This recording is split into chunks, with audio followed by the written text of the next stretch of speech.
Hello, hello. Time to stream. Time to play some Hook Necro.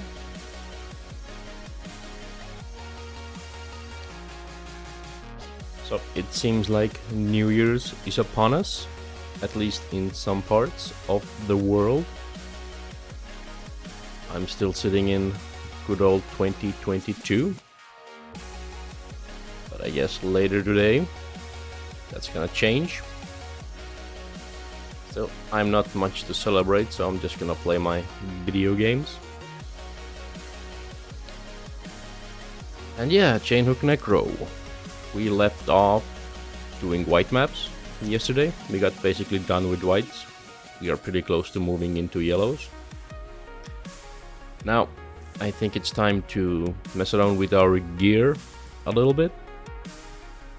After giving it some thought yesterday, I decided that trying to craft more specific gear for this character is in large part a big waste of my time and resources on SSF. So I decided I'm just gonna take some gear from our Sabo character. Because yeah, the build is ultimately kind of similar. Just a melee attack build, so we have gear we can just use, namely some nice rings that will hopefully help fix our chaos res and fix our other resists and get us some life. This ring is really good actually. We may not want to switch that out, or maybe we do.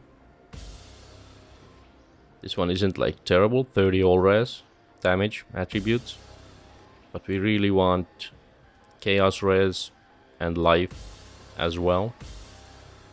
This one has 60 all res as well as fire and chaos, and this one actually has put together at 32 all res and chaos. We lose a little bit of damage and a little bit of rarity, but we do get 75 life and some mana leech, which is very nice for our build as well. If we slap that in.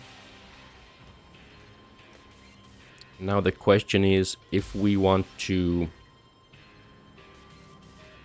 use this ring over this. This one has a lot of stats. This one has more chaos res as well as damage. Also some ES. This one has slightly more life though. Slap that in. Yeah, we lose 100 life. We do gain a lot of resists. Might be worth it.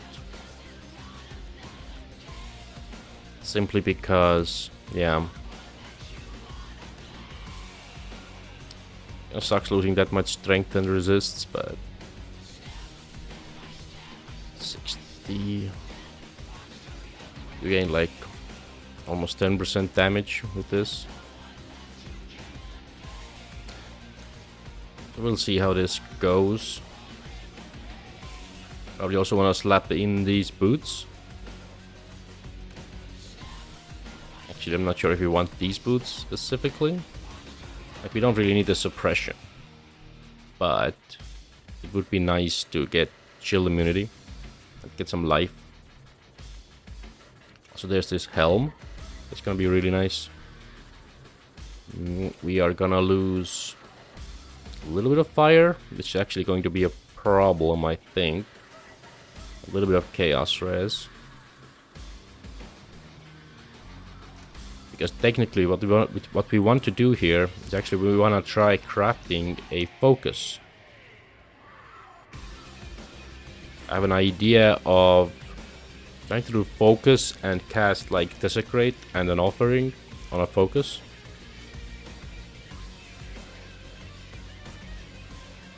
I want to see how that would work exactly.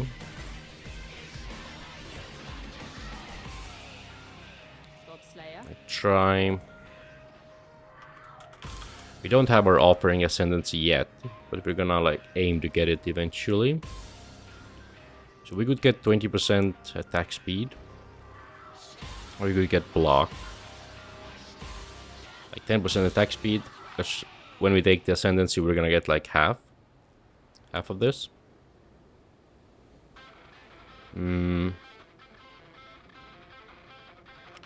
4% life regenerated. Locked recently. Spirit offering. Crit. Just gonna check. Of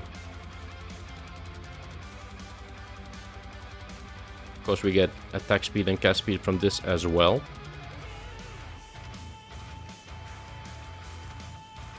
So yeah.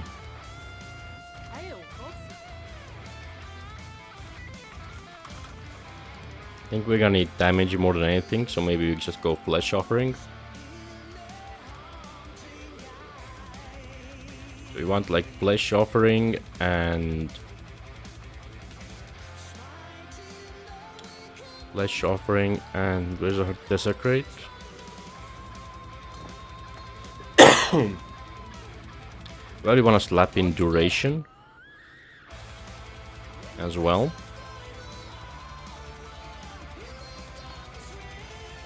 I don't know what else I would put in there. Getting kind of low on links. Might have to like drop Frost Bomb. Not that it's super mandatory, it's just gonna mean we can't really fight any crazy regen mobs. We could drop Holy Relic entirely, but it's kind of nice for keeping our golem alive, and it gives us a little bit of damage, which isn't too bad. I've never really played a focus build, so I am not 100% sure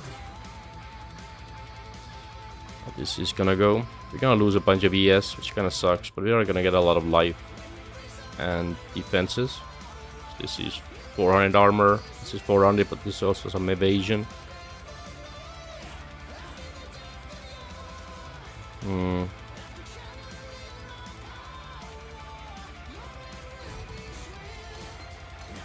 have to see how we manage these sockets. We'll have a green left over, which is not what we want at all. Let's see. Yeah. Rather have a red one. And trigger socketed spells when you focus. Wonder if I should just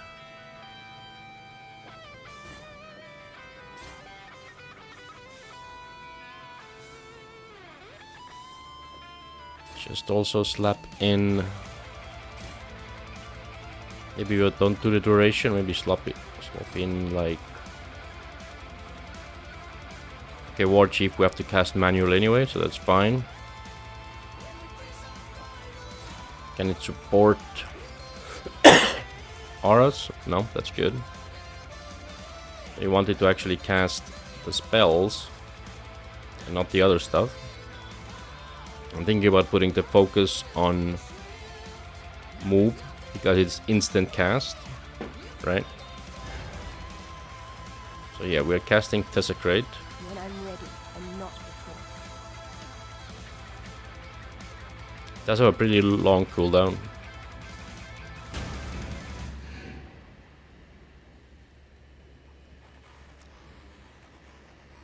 But yeah, it seems to work. It will cast both the spells at the same time. But it can't...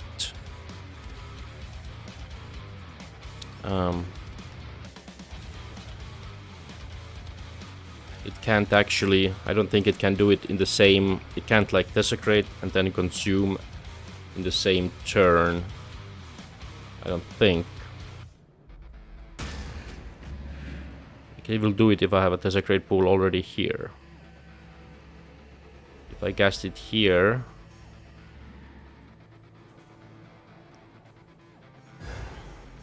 Yeah, it doesn't do it here. But this will be less relevant when we actually get into playing.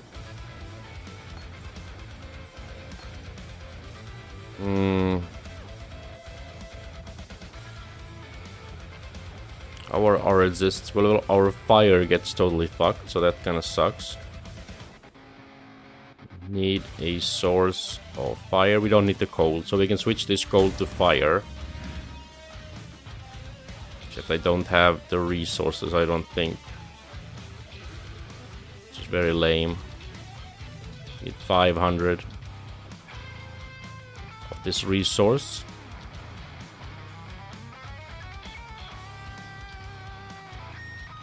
This is the problem with running all unique gear. Cannot be frozen. I think it's time to...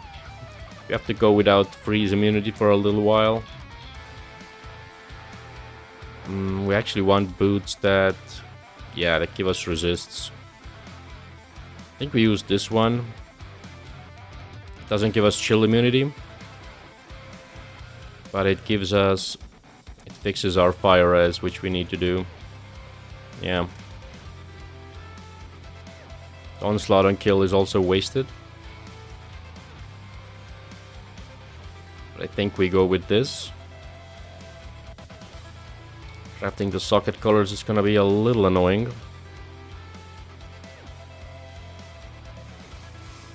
Let's check if I have some other gear I could use.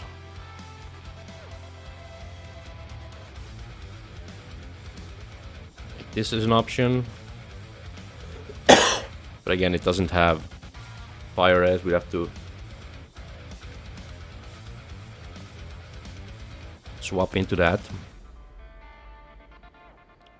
Same here. This one has all kind of resist, but doesn't have movement speed.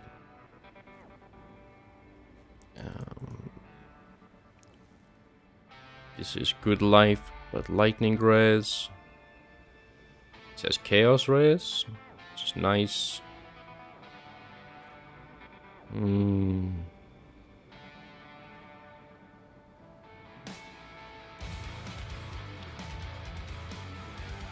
It's looking a little iffy. Trying to find something that's good. This one has just movement speed. Doesn't have any real resists. This one has... This one doesn't have life. Kinda sucks in that sense. Got some bases we could use. Like we'd actually use this one. Like this one might be better because it gives us a T1 life and T1 resist, and we can craft chill immunity. This 30 movement speed with onslaught immunity is kinda meaningless. We don't really get much value because we have onslaught anyway from our belt. The movement speed is nice. We're also suppression capped already, so we don't need any suppression. So we really just want resists and chill immunity. When I'm ready and not before. So I'm just gonna go and get that. I think that's the way to go. Nice max roll. That's great.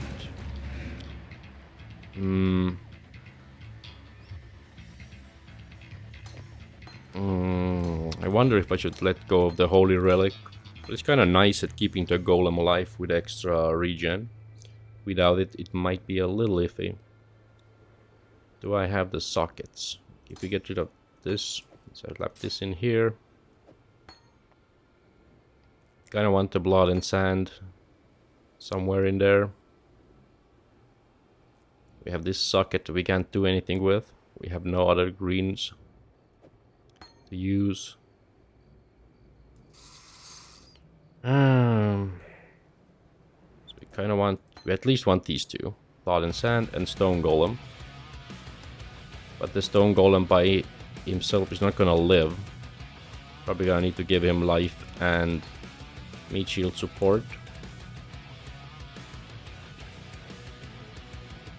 Then we lose the Holy Relic completely.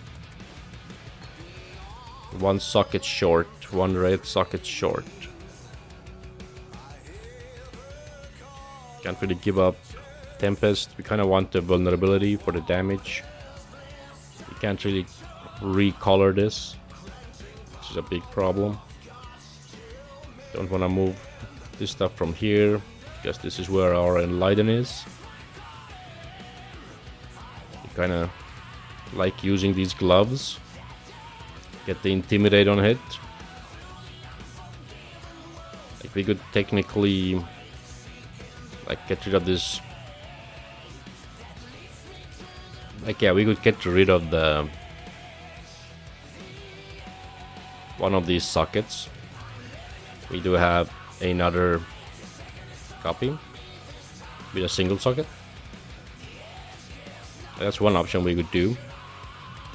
Just the one we care about is the Intimidate. It kinda sucks that our better jewel is the Searching Eye one.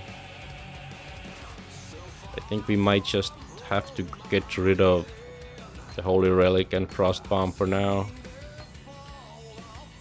Try to fit these in here. We do wanna get Blood and Sand up soon. What we need is a double blue socket. What we're gonna do is we're just gonna craft 2 sockets. And we can craft 3 as well, it doesn't matter actually. And we go 2 blue. Oh, come on, it actually went green. Okay, whatever. Now we want another red one. Yep, there we go. When I'm ready and not before. Craft this. I don't think it matters. I don't think these gems can support the golem anyway. Or the aura.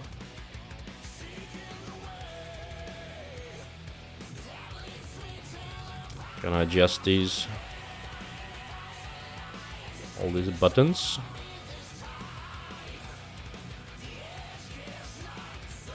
Where are our auras? We have this and this. Just gonna slap this thing here. This thing here.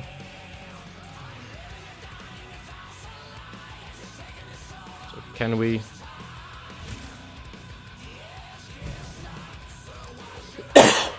So we're at 35 mana, which is very low. We do have this reduced mana cost of attacks. But I think we want the Eater of Worlds mana reduction. I think I have some, yeah. The 14% increased is nice. Yeah, I'm gonna check really quick and see if I'm correct about the Helm one. Gonna check the Helms. What is the Eater of Worlds? Implicit.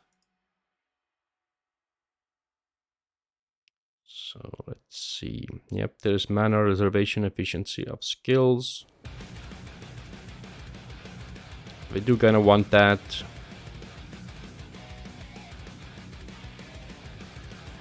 Let's see.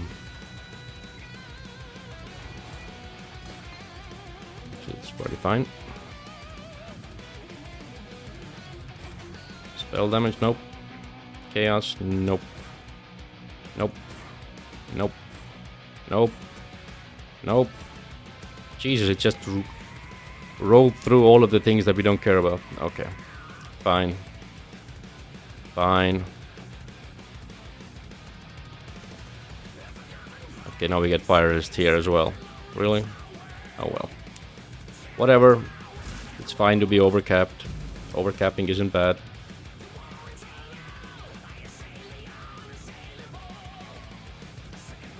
Yeah, we have some Chaos Resist now as well. But we have to go and get that Pantheon upgrade to get ourselves the freeze immunity. We'd lose a bunch of ES, but we gain a nice amount of life. So we should be pretty tanky, especially with our little bubble shield here. So yeah. I think we did T4 maps. I think we can jump into T5s. We are 79. T5s are what? T5s are 72. We should get full experience. like do a few bog maps.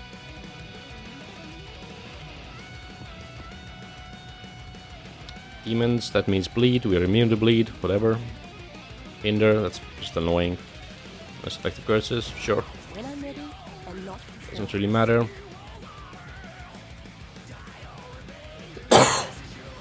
Let's see how this focus stuff works. Like, it's for sure not gonna be super effective, right? Because the focus has like an 8-second cooldown. Like, first off, it lasts 4 seconds, and the cooldown doesn't recover during it. So it's basically an offering every 12 seconds, which isn't, you know, isn't a lot. And it's one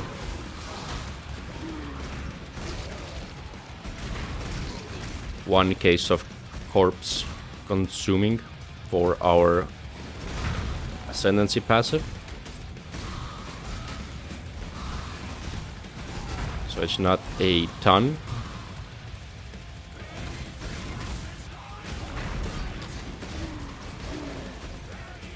But at the same time, it still automates the entire process, which is nice. Hello again, local. I'd rather have it automated and be inefficient than try to manually cast it, and for sure be inefficient, because I'm gonna forget. And it's gonna be annoying and it's gonna piss me off. So I'd rather automate it.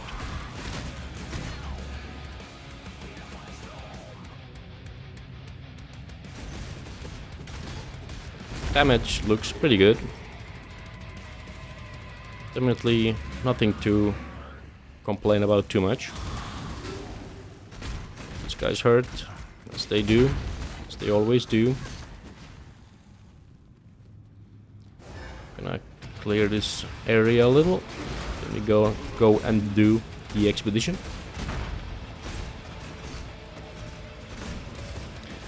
As you can see, our mana is very low.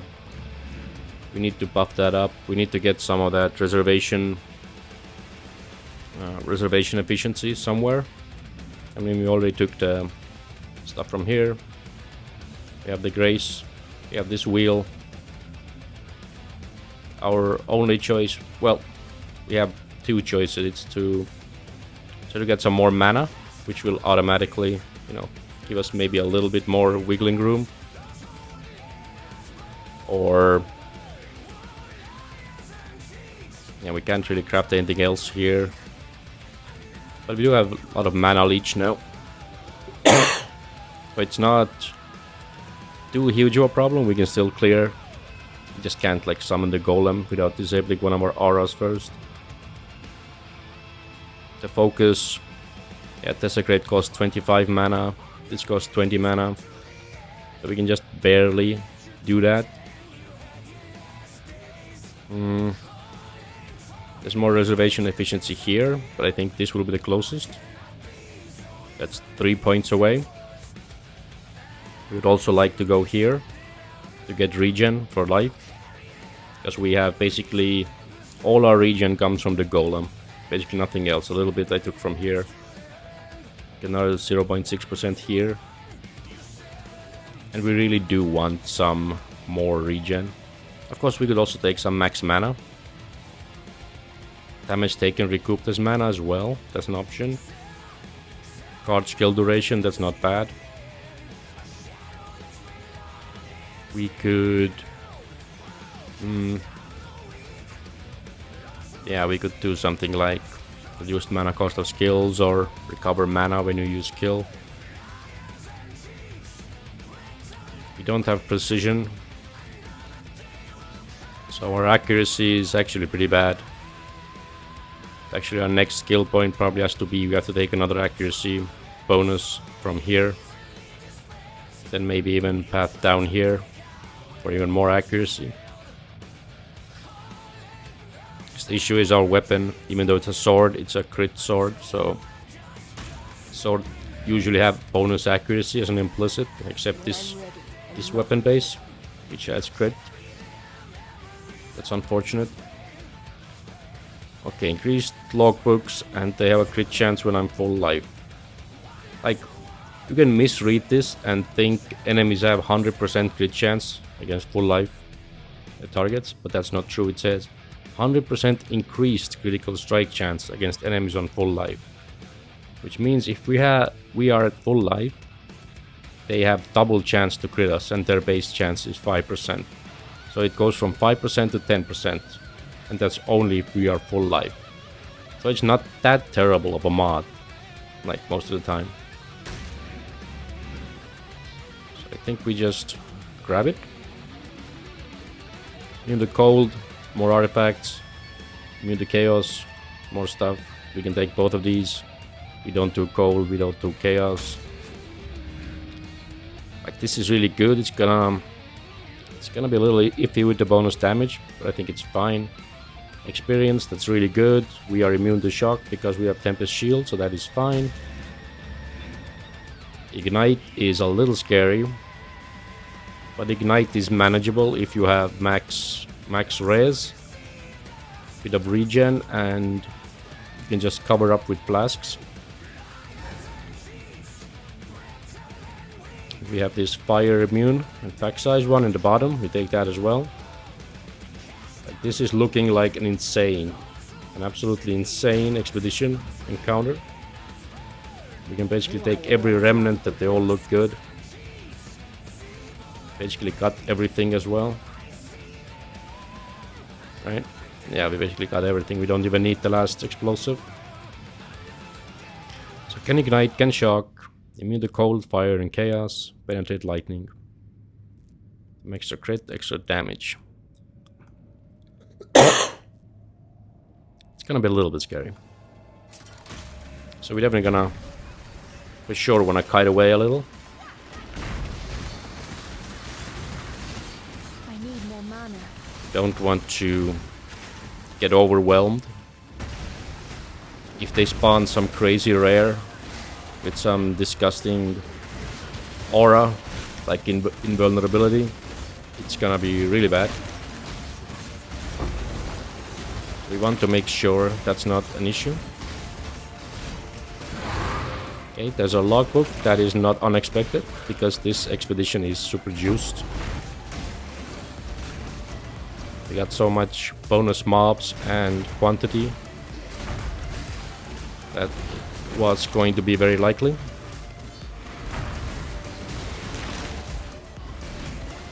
When I'm ready, and not Trying to be a little safe. I don't want to go too ham into the middle of them, because while we're not taking much damage, that can very easily change when we run into some crazy rare. Don't want to risk it.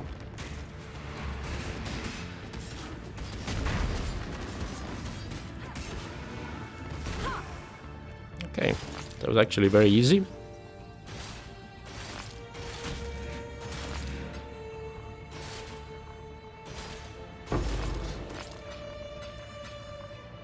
I don't think I actually have that one. That's a good leveling shield.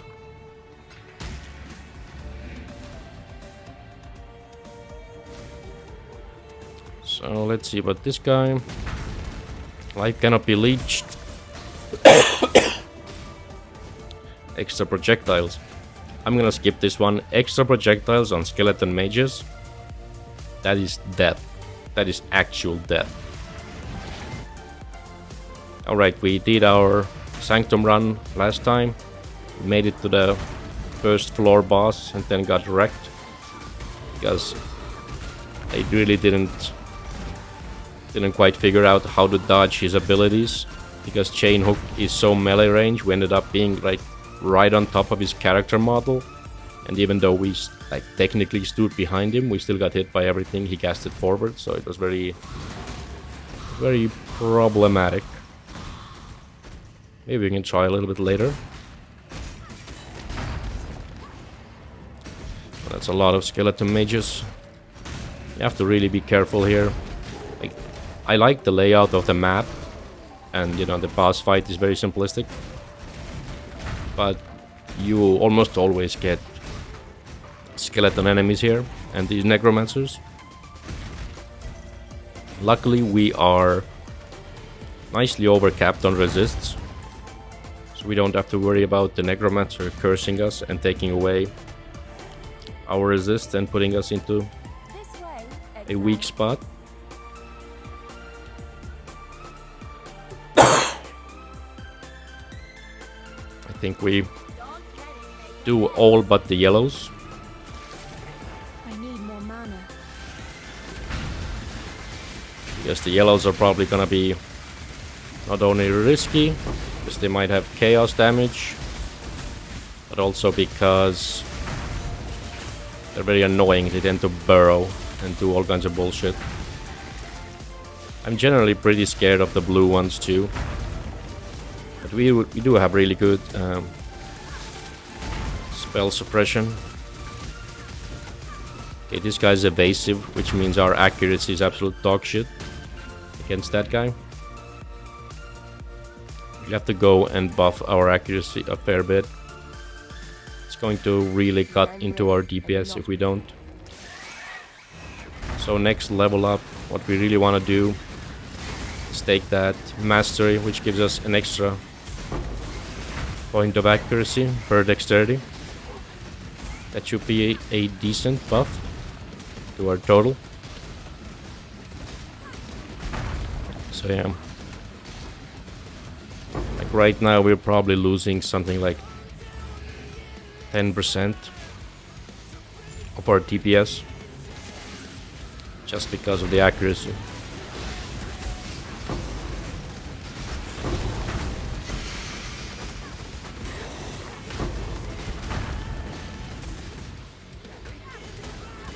Again, evasive as well as physically resistant.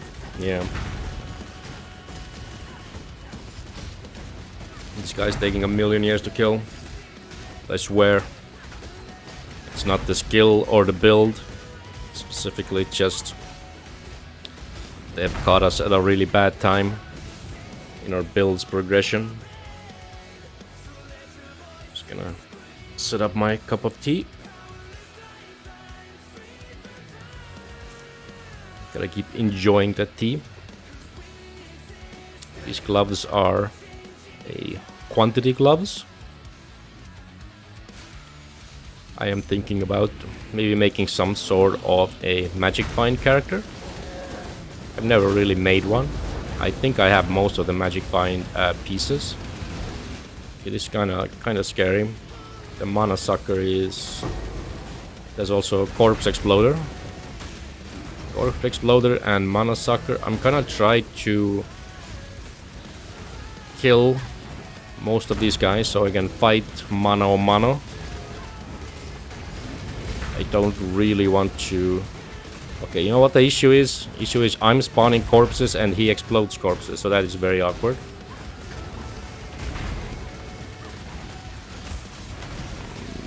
You have to be a little careful. Try to stay away from those. Okay, that's an interesting amount of fractures. I'm gonna check all of them out. So we are in maps, and of course we don't actually have any ID scrolls. Wait, we're missing someone. The plots haven't reset. What's going on? Who's still alive? Hello? Jesus, where the hell did you go? Oh, please, huh? You motherfucker. That has to be one of the more annoying mods. At least we can keep up with our chain. But oh my god, he blocks attacks. Okay, I'm gonna give up on this harvest. When I'm ready, Like, actually, fuck that. I'm not gonna deal with this guy. That has gotta be one of the stupidest rares I have ever had the misfortune of running into. Straight up, fuck that. Okay, my wisdom scrolls. I do wish that GGG would do away with the wisdoms. Such an outdated mechanic. Ooh, a D1 fracture on shark skin. That's not too bad. Item level 74 isn't too bad either. You could craft something nice on this for like early mapping. This dex is kind of pointless. D2 evasion on slink boots. I guess this is kind of interesting if you like desperately want to craft some really nice like max tier evasion. Like maybe I am thinking about making some crazy evasion and dodge build character. That might be kind of cool. It's a decent base roll of evasion. D2 fracture, yeah, maybe. Ooh, 16 suppression. That ain't bad either. It's not top tier, but again, the base is decent enough. This fire res, that's whatever. I'm gonna keep these 3. I don't know where I'm gonna fit them. Just stuff them somewhere. Yeah, Sadimas, 9% increased quant. It's a nice thing to have. And yeah, I have like a bunch of MF gear. Good use for some character. And yeah, this leveling shield. Lots of regen. A reduced freeze duration. It's very nice to have.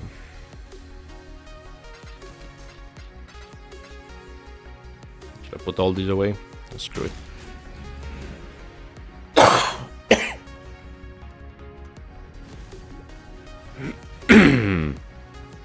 Alrighty.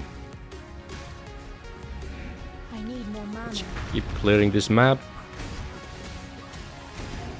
This guy casts Enfeeble. That's annoying as well.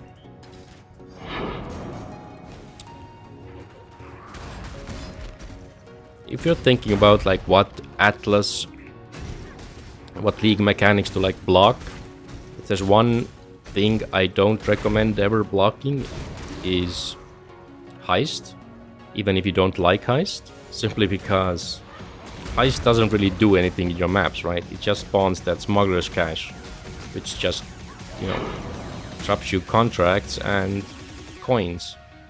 So it's basically zero investment needed on your part. You just need to like click twice and you're done. It's not gonna take any time, not gonna take any real effort. So I feel like there's no reason to block it. And the reality is that Heist is actually very profitable and very useful. If you're on Trade League, you can definitely sell a lot of the contracts. So yeah, I would not block it. Oh my god, it's a mana sucker with Burning Ground and I can't handle that at all. Jesus, that's rough. Ooh, that hurts so bad. Jesus Christ. Yeah, how regen isn't good. Burning Ground really hurts. Like, really hurts.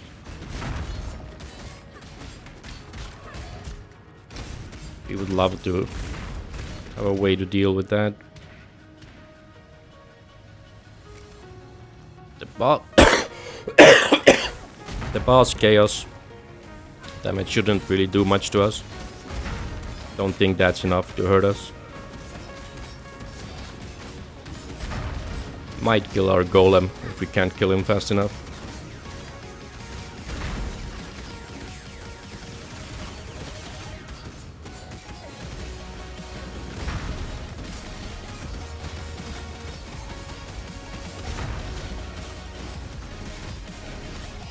Actually, I think I'm gonna switch to a different offering. I think one of the offerings had life regen, right? Come on, golem, live! Ah, god damn it. I just barely died. I think one of them has life regen.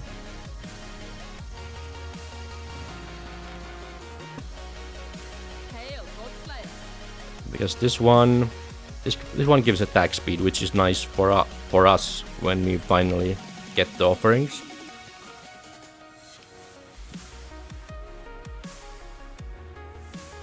Yeah, but I think we go Bone Offering.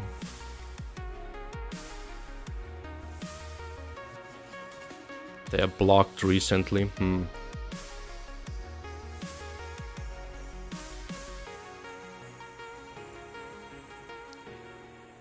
think the mana cost and everything is equal between all of them.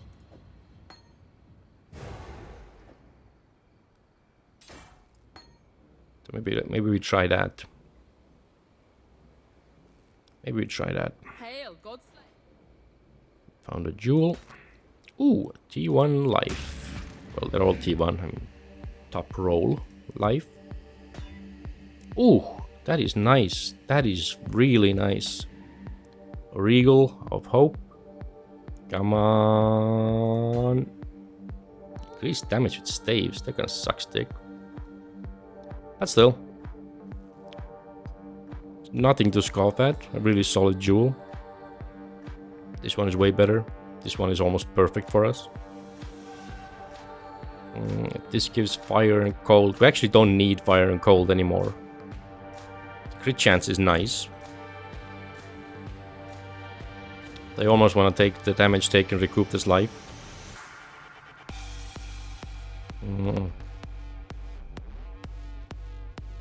It's like pseudo regen. But maybe not. Maybe not. 6% isn't that much. When I'm ready. Okay, let's go next map.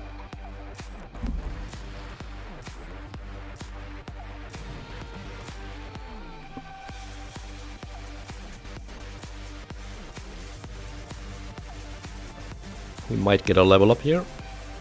Getting a decent 90 mil an hour. Need to spend some extra time because of that harvest. Pleased with yourself? Feel all high and mighty. Let's do this delirium, see how that feels. Get some more extra XP on the map. Maybe some nice loot, never know. I have to admit, I haven't actually looked into any cluster jewels to see if we should pursue any of those. Like on SSF, farming for a specific cluster can be pretty annoying. So I have to admit I haven't really spec'd into Delirium to make it any easier. So maybe that is something I should look into. But I don't usually go for cluster jewels. It definitely feels like cluster jewels are more of a more endgame min-max thing. For most builds, you get better value from the base skill tree than investing into those cluster notables, unless it's like a very build defining notable. I don't think there's any notables that this build would desperately want. Maybe I'm wrong, maybe there's something that we could really use. Because again, I haven't really looked into it, so I actually don't even know what possible notables are out there for this kind of a build.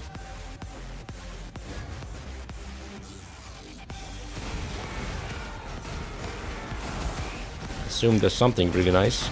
Like I know there's the explosion mod. I think it's the Devastator. It's an eye level 75 where you have a chance to explode corpses.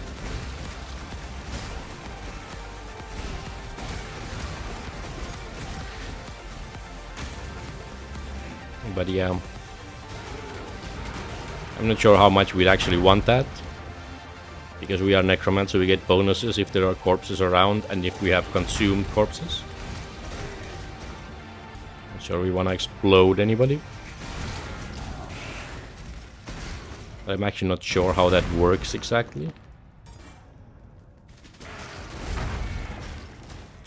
In a sense of how many corpses do we realistically need. We are using Desecrate anyway, so we are generating corpses. Yeah, our Desecrate and Offering is on a Effectively 12-second cooldown. We probably like to have corpses around. Another Sacred Grove. I have a choice. I'd rather take the take the purple one.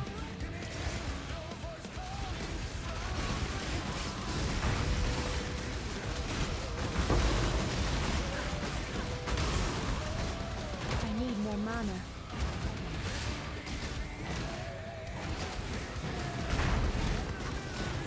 Extra life. Our accuracy is cocking us.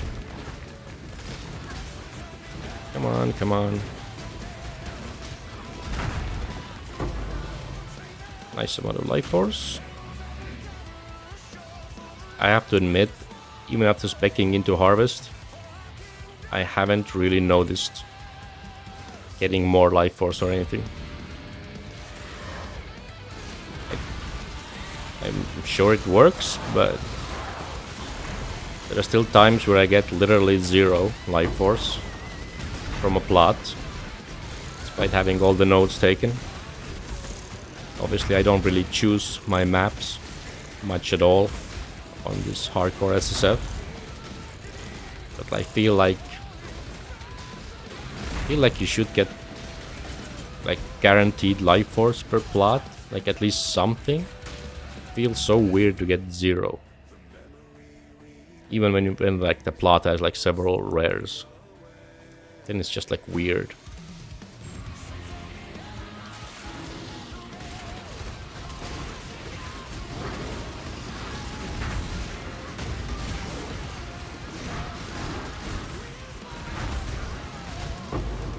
As I'm fighting these guys, I'm trying to keep an eye out for any rare mobs that might appear. Try to see what their mods are. Don't want to be caught off guard by those crystals that almost got us a couple of times last stream. That was kind of rough. Yeah. Damage feels rough because no accuracy. I can feel us missing every second hit or something. It's not that bad, but it just feels like it. There's 2, there's a hexproof. Can't see what the other one is. When I'm ready, and not before. On top of each other. Jesus Christ, can you guys like separate? I don't know if I have to be afraid of one of you or not. Okay. But they're identical? Oh, I see, I see. It's the Harvest notable that duplicates rare mobs. Like that's the thing.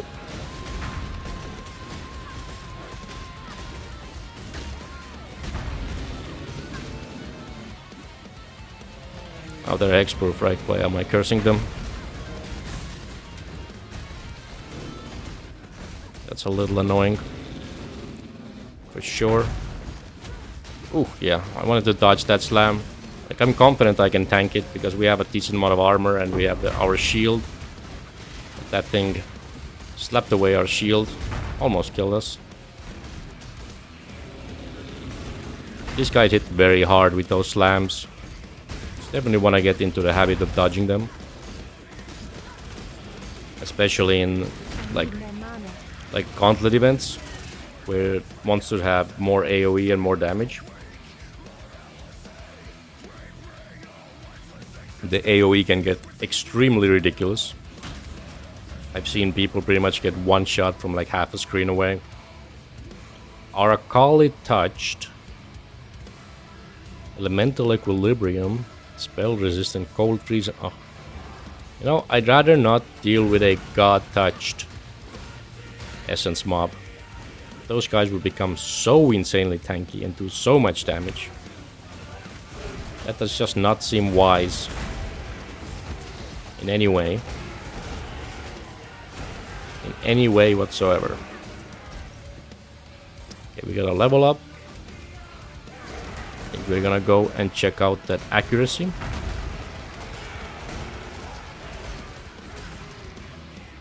Just gonna clear the zone real quick. Make sure nobody bothers us while we check out our skill tree. Don't want that to happen. That's very, very annoying. Also kind of scary.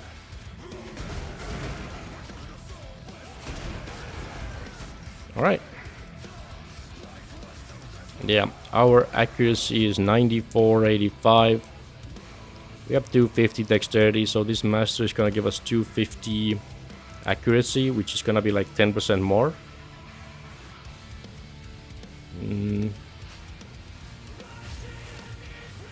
Yeah.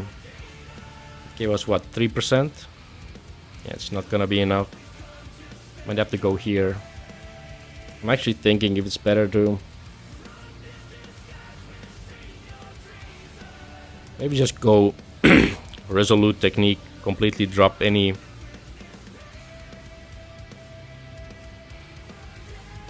aspirations we have. Yeah, we have flash charges on crit, which is not gonna work if we take that, but I feel like we may have to completely drop our crit plan. Because yeah, we have like 100% increased crit. I don't even actually know where we're getting it, but I feel, yeah, we're getting it from here. We can actually spec out of this and go for the physical damage instead. Actually, we can go through here. Skip the 3 points. So you get some crit here. Yeah. A lot of damage here. Actually, kind of wanna go like this.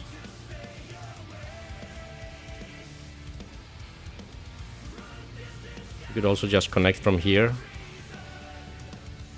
to save a point.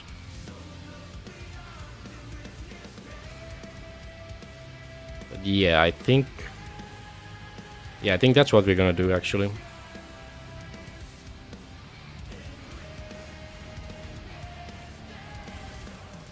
I'm gonna do like this for now. Actually gonna go.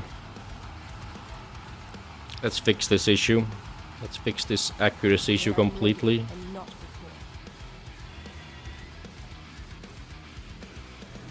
Let's get rid of the crit. 4 points is enough, right? No, we actually need one more. We can need to get a 1 more point.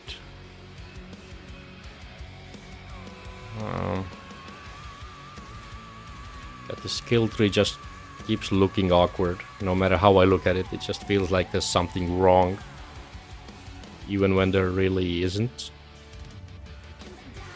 Do we need the strength and dex realistically?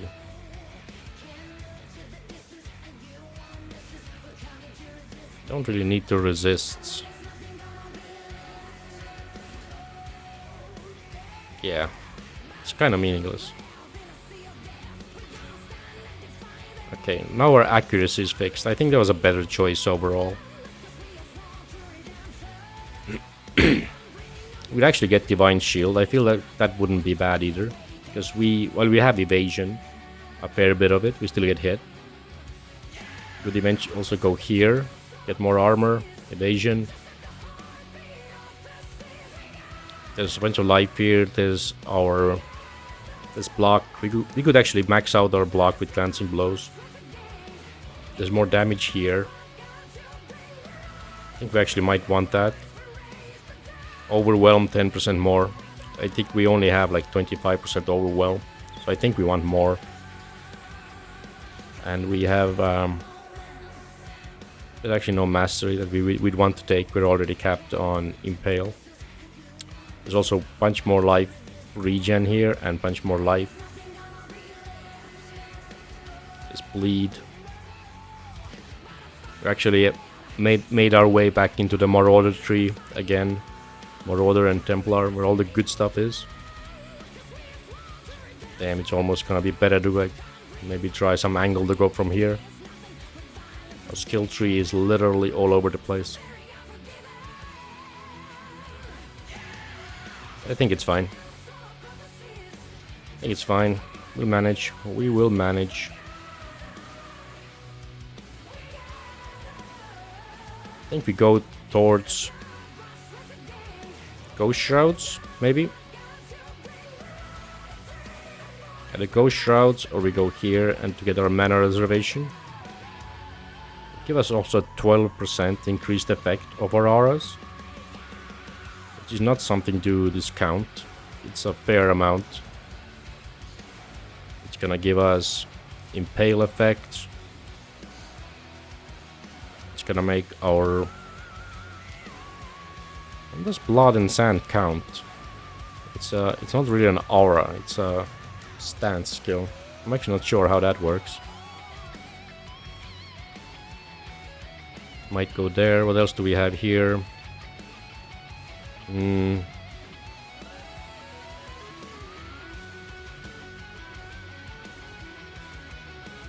This wheel also gives us reduced cost of skills.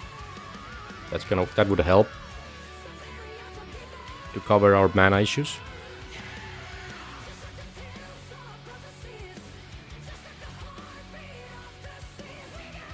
We definitely have a lot of options and it's kinda messing with my head. Still nicely capped.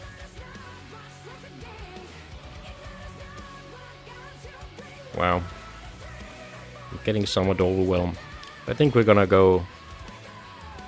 Maybe check out the Ghost Shrouds. And we don't have that much evasion, but we can hopefully buff it a little bit higher with some nodes. And we do have, you know, a decent amount of evasion. So I think we can get pretty decent value from it.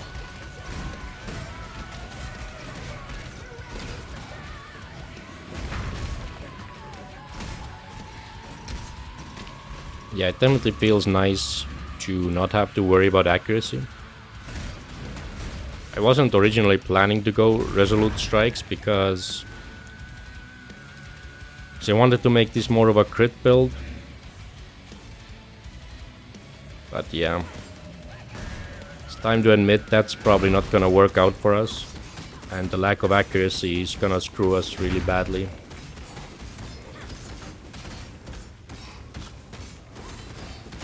So we may as well accept it.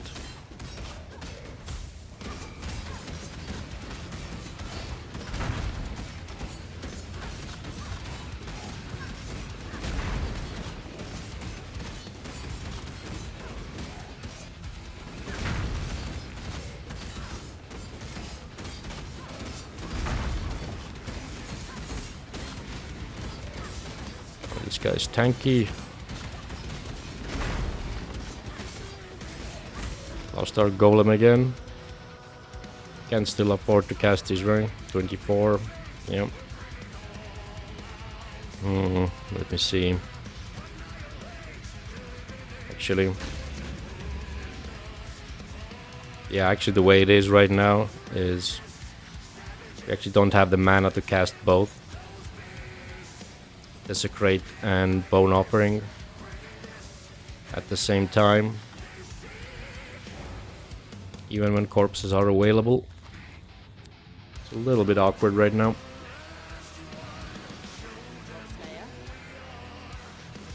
Mana is a little bit of a problem.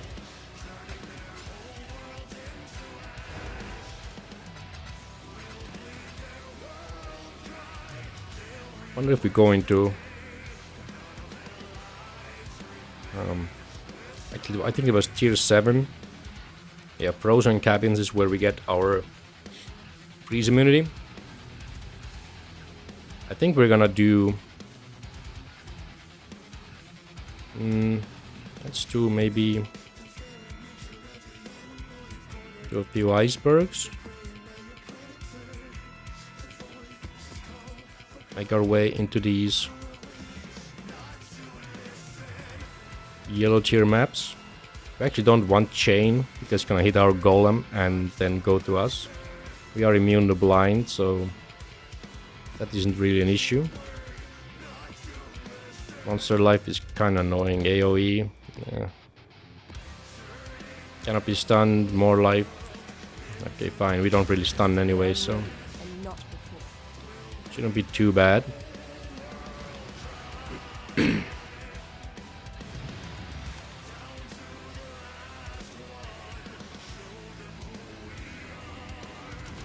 Okay, let's see what this map has in store for us. We are now up to 73 maps. We could now go into the Forbidden Sanctum and we could drop Sanctified Relics. So if you don't know, Sanctified Relics, the ones that are in this slot, that function everywhere in and outside of Sanctum, they are item level 75 drops, which usually would mean that you need to be in an eye level 75 area, which would be a T8 map. But because rare and unique monsters have an innate +2 to their drop rate, item level drop rate, it means that it's enough to go into a T6 map, an eye level 73 zone, and they can drop Sanctified Relics because they get +2. So even in a 73 area, all the guardians and floor bosses have 75 eye level drops, which is very nice if you are struggling with Sanctum. I know a lot of people are, often because of the build. Like there's no real shame in that. Some builds just can't handle it very well. Oh hey man. The damage is okay. It's just that we have a little bit of a mana issue, so I think we're not getting quite the full uptime on our attacks. We are probably missing out on some TPS. But yeah, it's a T6 map. We are moving up. And we also rolled some monster life on this map, so they are a little bit tankier. But yeah, we have been making progress. We did opt into our Focus Helm to automatically cast Desecrate and Offerings, and it seems to work. We do need more mana to make it more efficient, to make sure it doesn't fail because there's no mana at the time. We also have to get our final Ascension to actually gain benefits from the offerings ourselves. There's still some work to be done. We also kinda had to give up on most of the more exciting ways to scale our damage. Ultimately, it seems like accuracy is too much of an issue, so I had to go into Resolute Technique, so we can't really go crit. And Poison and Bleed isn't really a good idea for Paradoxica because it doesn't work with the double damage. Because ailments are done by the base damage. And Paradoxica's double damage applies only to hits with the weapon. Doesn't affect ailments, so it's not the most optimal. And crit would also require us to get blue sockets on the chest, which is very annoying, to say the least. We'd have to redo the entire chest, redo all the sockets, and then 5-link it again, and it's too much of an investment, honestly. I'm not gonna...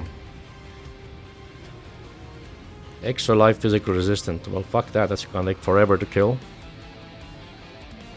Okay, additional gem. That's good. Don't really care about that one. Armors. Don't care. That's bullshit. Hate the regen. This is good. Essence. More mobs. Gem. Pretty good. That's whatever. Don't care. Okay, so we want annoyingly on the opposite sides. Can we reach these? Yes, very good. Let's grab these. Then let's move. We don't really want that remnant. We don't care about the armor. No need to make the mobs faster for no good reason. Let's grab all these. Then we go up here. Grab this. That should make things interesting. Don't care about that remnant, but it's kinda in the way, so we may as well take it. Now we grab these. Ready? It's very nice. Avoid ailments, we're not gonna do any of those. They penetrate our resists, which is kind of scary. And more magic mobs, so we have to be a little careful. Let's try to fight them a little bit. Don't want to fight them all at the same time.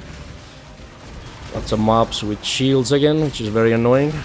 Because they literally block our attacks, so we straight up don't do damage. That is never fun. Looks like they have some stupid aura as well. I hate those shield guys. Yeah. There's actually a sword mastery that gives you 50% reduction on enemy block. I'm almost tempted to go into that just for that.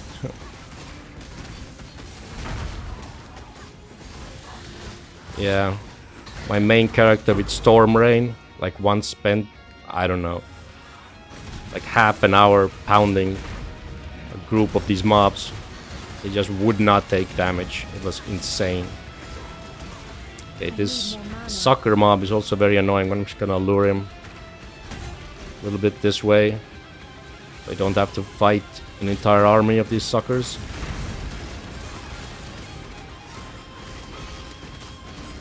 Nice random mark as well. That's kind of annoying.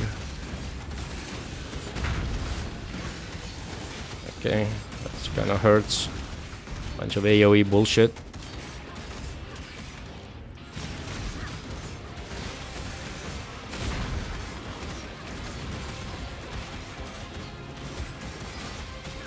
God, this guy takes forever to kill.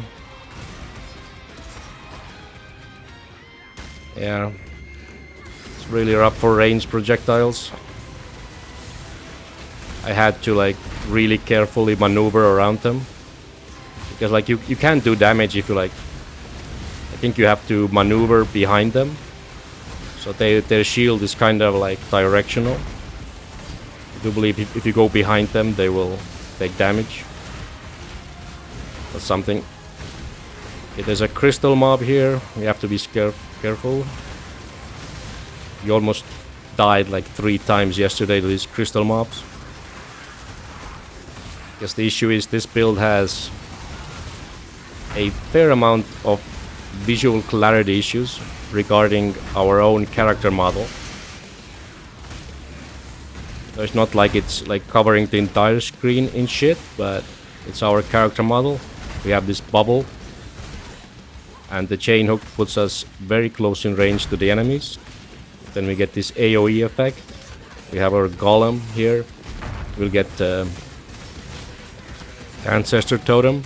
So put all together, I literally cannot see my character. It's basically invisible, so I can't see those damn crystals when they stack up under me, unless I move around and know they're there. So yesterday we almost died twice. Now our leech is good. It's the issue is we only have 36 max mana, and we use basically all of it per attack. And we have, you know, we cast curses, which takes pretty much all our mana.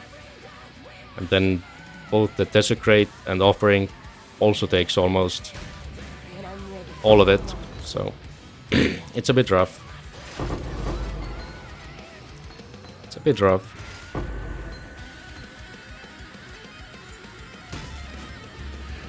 It's a little rough.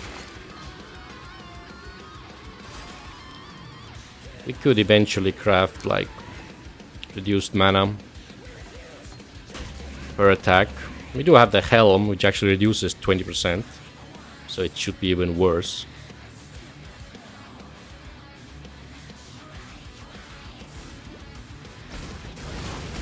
But it's a minor issue, all things considered. Yeah, just that I have to increase the mana pool a little. It should be fine.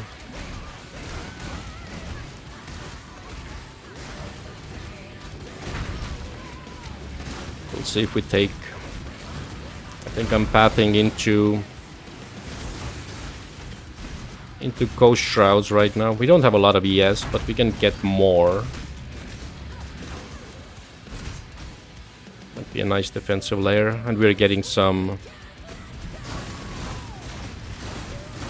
Yeah, Eldritch Battery is an option. Might be a little far to go to. We'll see, we'll see. Next mission is to get to T7 maps and kill a T7 boss that will give us our Pantheon upgrade.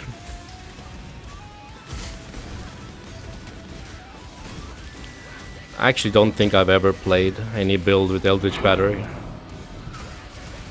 I don't think I've ever done one of those.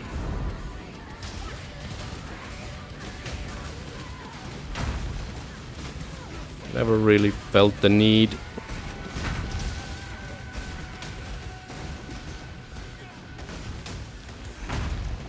Yeah, Divine Blessing as well.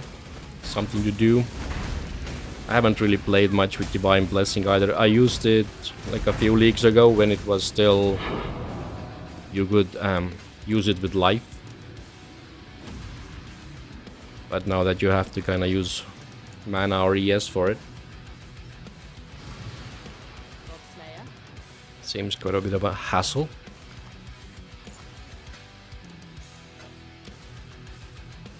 T2 lightning to fire is shit. How's this? Yeah, not that bad of a roll. Not sure I would ever actually use this.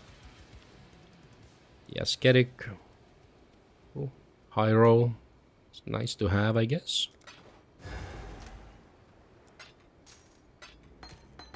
Got a bunch of quality gems. Might be time to soon go and trade some in for gem cutters, which we have barely found any.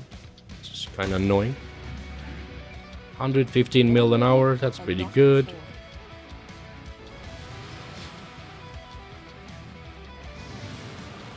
Not bad at all. Actually getting decent experience.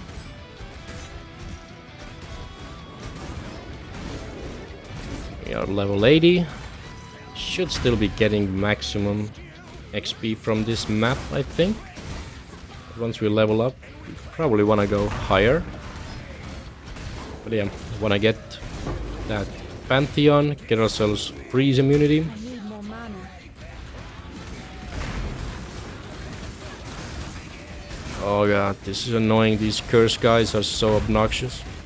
Luckily we did finally spec into some curse reduction from our flasks. We almost died yesterday because we ran into one of these curse mobs that put on temporal chains and we got chilled at the same time, so we ended up with our action speed dropped to like literally 0 and we're stuck in a pack of mobs. Had to log out. So right now if we have our flasks up and we're standing on our consecrated ground, we actually have like over 100% reduction, so we're effectively immune.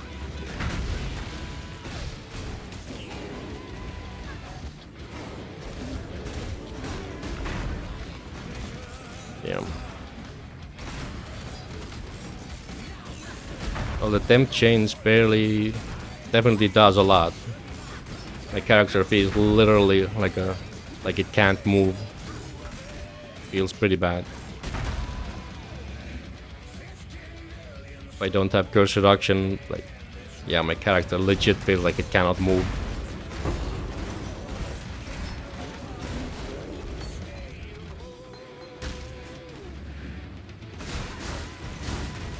Like even in the campaign, when you like fight Doidri and she puts those temp chains auras on you, like you feel so sluggish. Feels so rough.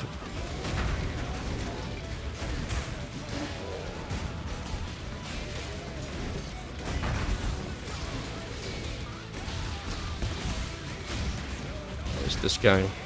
Tanky? Extra life regen? Okay.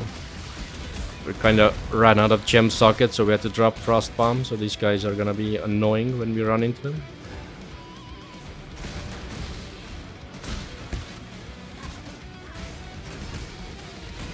kill the guys outside the bubble and see what this guy does. Oh, it's hexproof. Alright, that's fun. So yeah. Yeah, that bubble sucks.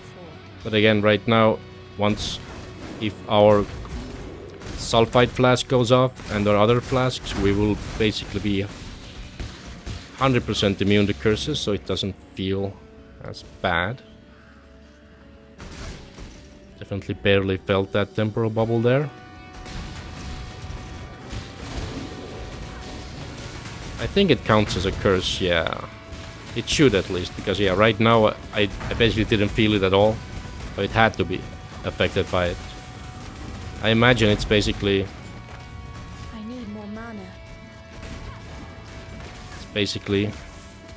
curse as an aura or something. Yeah. I can still feel the temp change on this guy. When I move, because when I move I walk off my consecrated ground. Hinder aura. But hinder is kind of annoying, isn't it? Like, I honestly kind of hate that there's so many things that slow you in Path of Exile. It's very hard to become immune to all of them. You got like regular slows, you got the temp change, you got hinder, you got maim. So many stuff that just actually just slows you down to a crawl.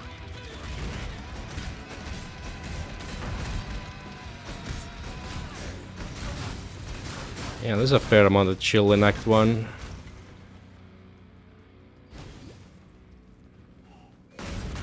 Fair amount.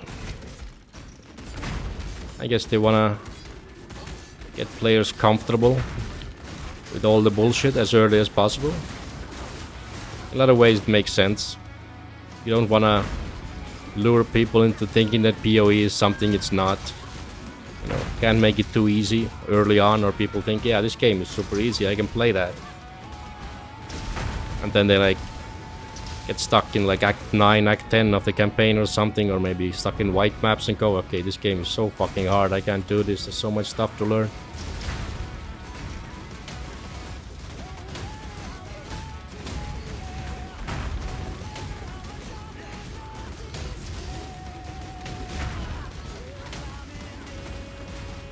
But yeah, it definitely feels nice to run through early acts when you have like elemental immunities from like leveling gear. It's quite nice. Okay, I missed 18 mobs somewhere. Okay, screw it.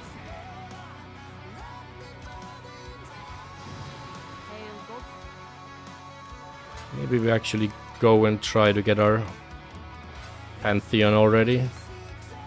Should be fine going into T7.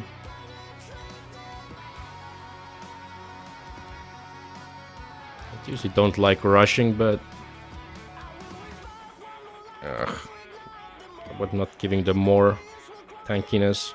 Right, Chaos Elemental, whatever. Let's see. Divine Vessel. Let's check if it's the right map. Right, Frozen Cabins, yes. Then we can take this. Kinda sucks to lose our Arcalis because we really like the damage reduction over time. But I think freeze avoidance and stun protection takes priority.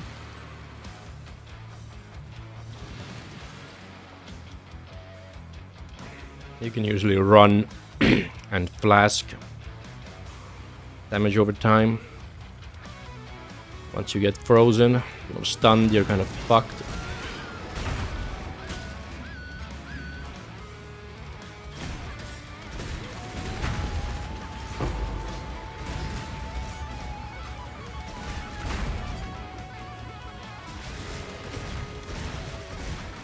I need more mana. Yep, need more mana. Also getting close to being ready. Or Uber Lab, I guess. Like this guy has temporal bubble and he casts temporal chains on top. I'm not even sure how that works exactly. It's definitely annoying. Alright.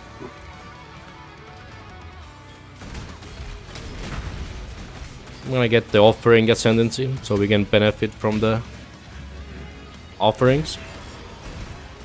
We already took the attack speed ones, so we're already getting all of that. Actually, I'm gonna check how many.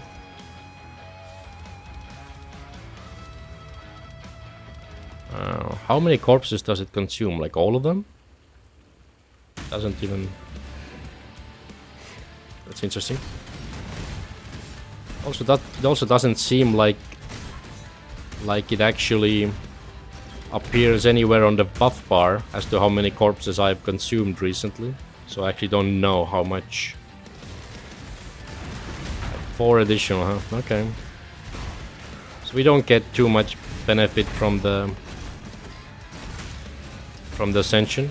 Basically get only like 10% attack speed or something. Because the cooldown is 12 seconds. So on this focus cast, it's just never going to consume enough to really be relevant, I suppose. So in that regard, maybe it's not even worth it to keep it.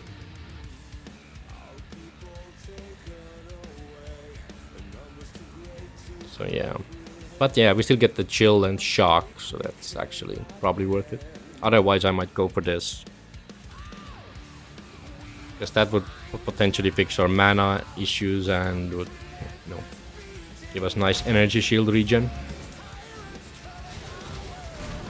But we probably want the guaranteed shock and chill. And getting offerings to affect us is pretty nice. Because, let's see, this one gave us 30 of both block and 4% life regen. We get half of that, so we get like 15% to both block and 2% life regen, which I think is pretty nice to have. It lasts 5 seconds plus 1 second extra per corpse consumed, so it lasts, yeah, it's gonna last almost, you know, permanent uptime. Yeah. If we'd slap in extra duration, you could get probably permanent uptime, but we're really tight on sockets, so I don't think I can fit that in. Unless we go for like an unset ring for some other skill somewhere. I think it's close enough. Because the focus craft itself also gives us a minor cooldown reduction on the focus, I believe. Yeah. Oh wait, no, this one doesn't. Okay. So yeah, it's 8 seconds and lasts 4. If we could craft focus on some other gear, we could get a small cooldown bonus.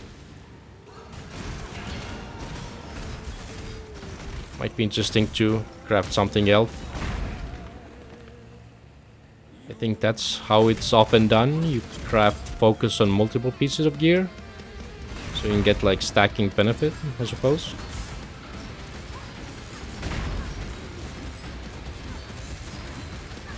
Yeah man, I'm still grinding. Go and enjoy that shower.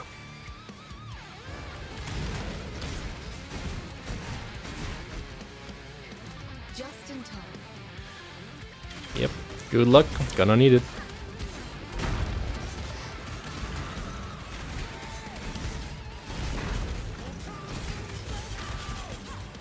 Okay, we're almost to the boss. Just in time. I don't really want to do these albas because I don't think I have the damage to actually clear them in time. I've taken a lot of the nodes on the Atlas tree. So what that means is there's a high chance they'll all turn into like magic mobs. I don't think I have the damage to kill them all in time. I don't really want to kind of like fail setting up the temple. I'd rather grind it on my main character where I know I'll easily succeed. And get the temple progressed in the way I want. When I'm ready and not before.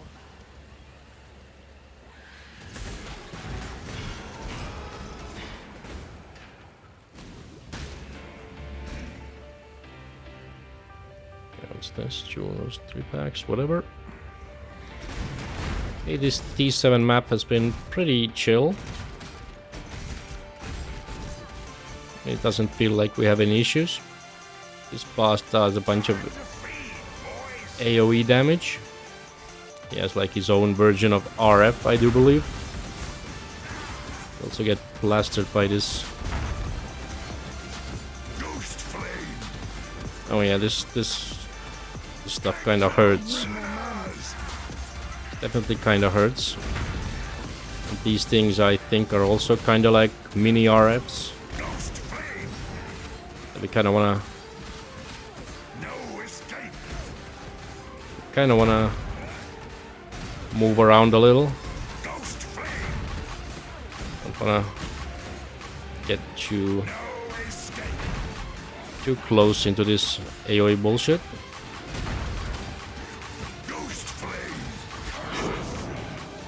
Okay, very nice. Not too hard, bit annoying.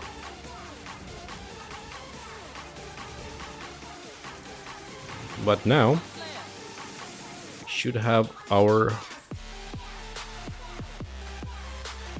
Pantheon upgrade nice and ready. There we go.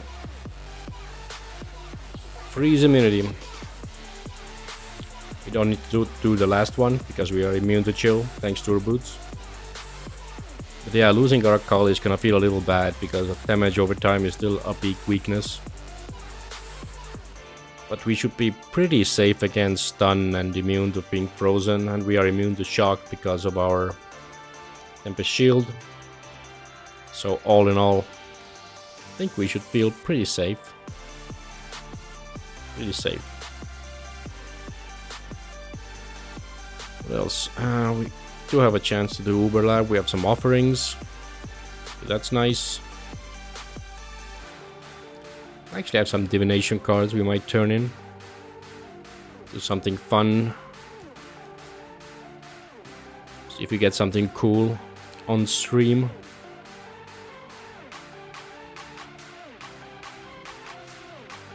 I have a couple of voids as well. 20 quality ball gem. So let's see what happens. Summon skeletons, 20%. That's actually probably pretty good, right? Definitely want the 20% increased damage. I feel like that's actually one of the better skills to have, to just ball almost as any build.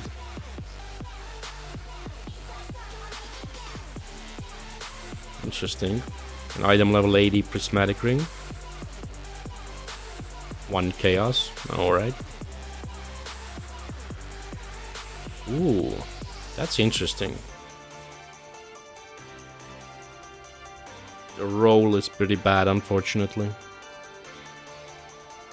Minimum roll on the aura effect.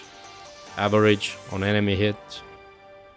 Almost min roll on quant. Almost min roll to all LR resist. So that's very sad. Very, very sad. Giant's Bane. It's a pretty bad roll. That's unfortunate. Don't actually need the prismatic. You can always make one if you really want it with a recipe. It's interesting corruption, but don't think it's really usable. Okay, maybe I'll do some stack decks for a moment. Ooh, Exalted Orbs. Those are nice to have on SSF, even if they're less worthwhile on Trade League these days. 6 Link. Phoenix, that's hand. Nothing super amazing. How's our essences? Do we have anything to upgrade? Slap that one in. We anointed the life suppress. Actually, have to gonna check. I know we can't quite get rid of it. Yeah, it actually just barely caps us.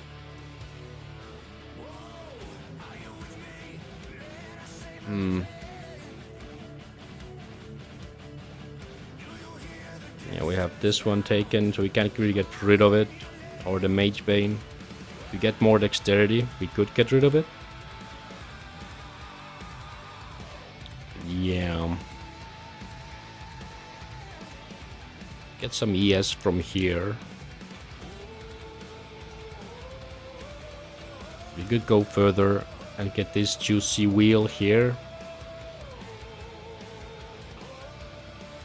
Then move into reservation. It's kind of a long way to go. There's Chaos Res here if we could get. But yeah, our skill tree is looking kind of whack. We can't really save points very well anywhere. Like we want this. Don't really care about these two.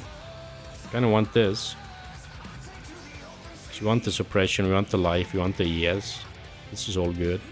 This one is kind of pointless because we don't do chaos damage, but it also gives physical and movement speed, so that's nice. And this looks so whack. It's like looks so bad. I'm not sure how to make it better, honestly. It's kind of weird in that sense.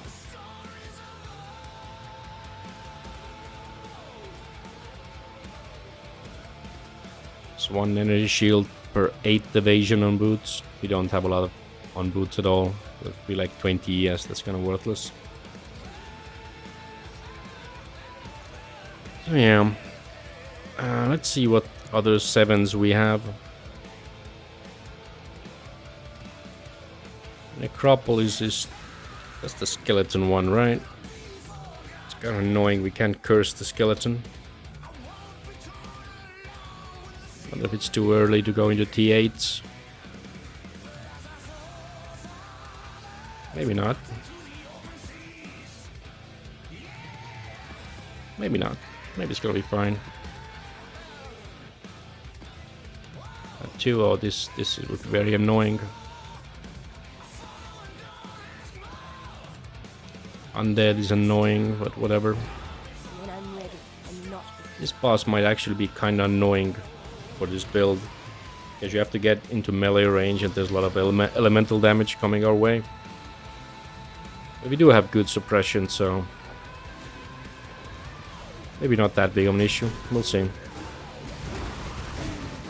need more Oh, mana. that's a lot of... a bunch of these buggers. And there's a really tanky Necromancer. Let's kill this guy first.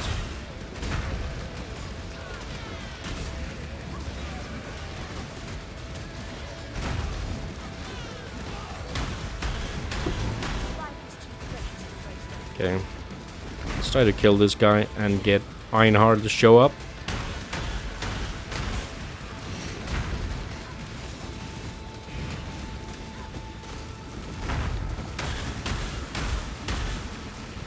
Come on, Einhard. Help us out here. We're slightly punching above our class weight right now with these map progressions. We could use Einhard's help.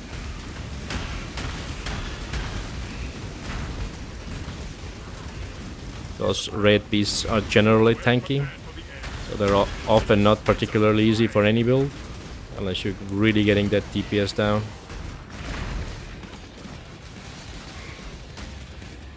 Seems like Einar is doing way more damage than we are, which is very nice.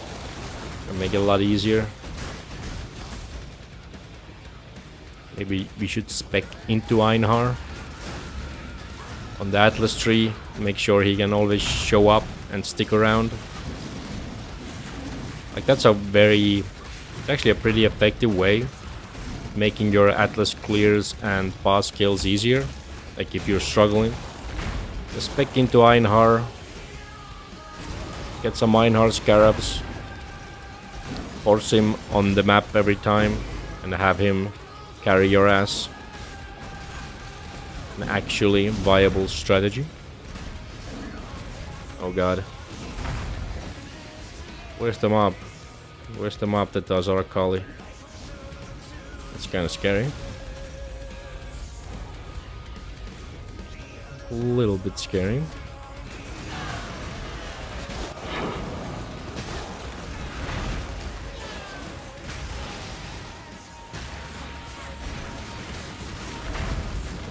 Okay.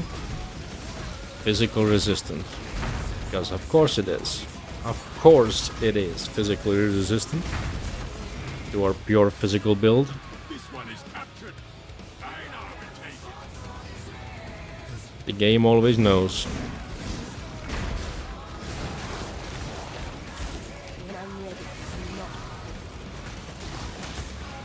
Okay, we have some beyond mobs here now.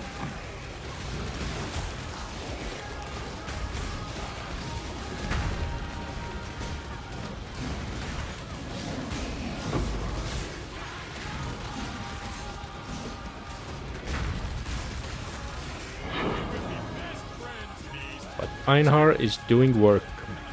I need more mana. Einhar is doing good work.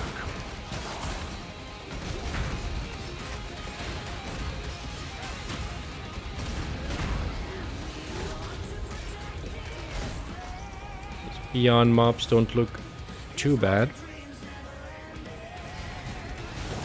I think we have enough suppression to deal with that.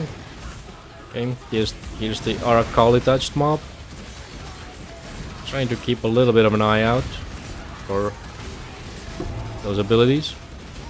Okay, down he went.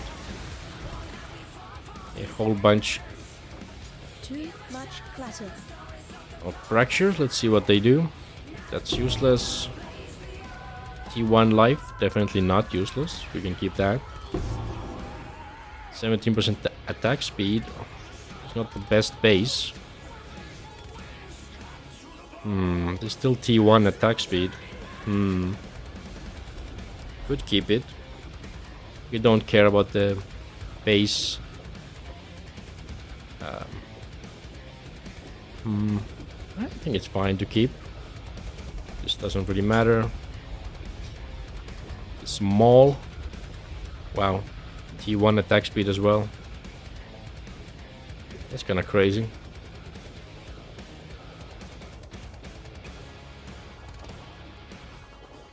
These could be interesting items to use maybe for some character.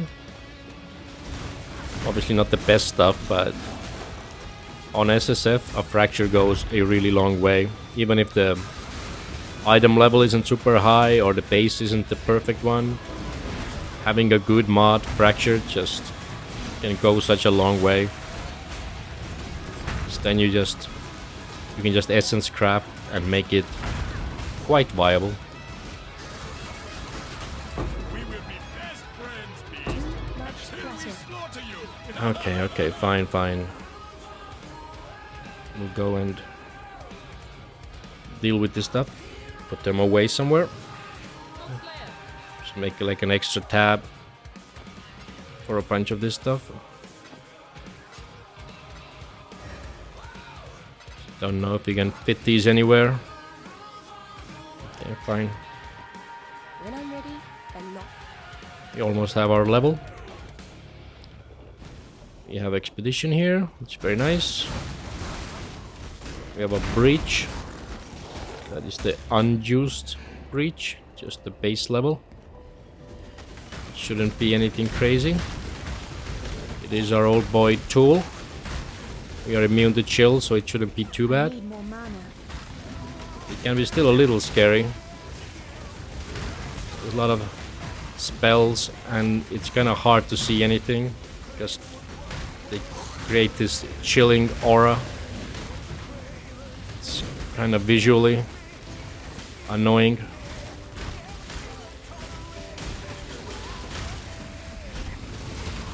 Can't really kill these rares. Too tanky.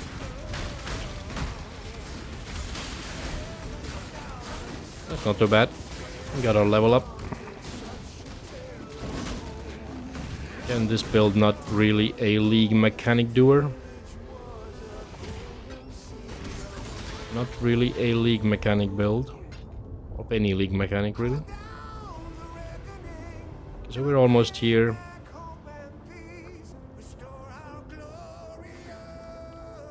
So how much mana does it give us? It gives like 2 mana, so it's basically nothing. We've still managed to get a few extra mana points. Hopefully we can get a little bit more of a buffer for our attacks.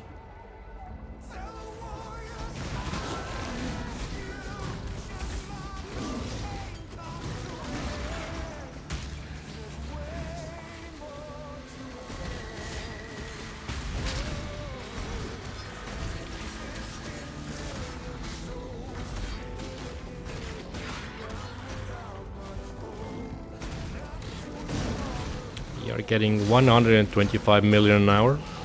That is pretty good. Definitely feeling like we are gaining XP.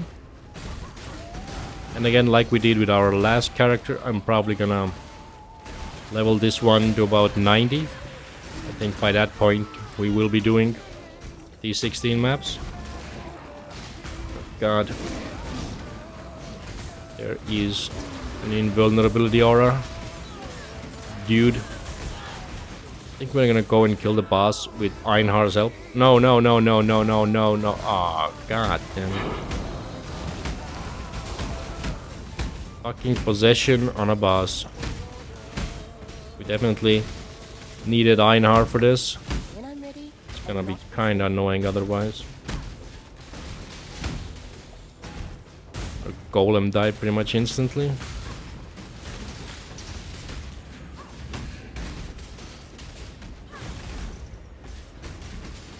Definitely very obnoxious. We do have the suppression to not take too much damage from these blasts. I need more mana. Don't have any notable Ellie resist, but suppression goes a really long way. You want to protect yourself from these spells. I think we have 56% mitigation. We can actually pump it up to 59% with another skill point expenditure, which you might do. It's probably gonna be like an extra effective 1% max res in practice.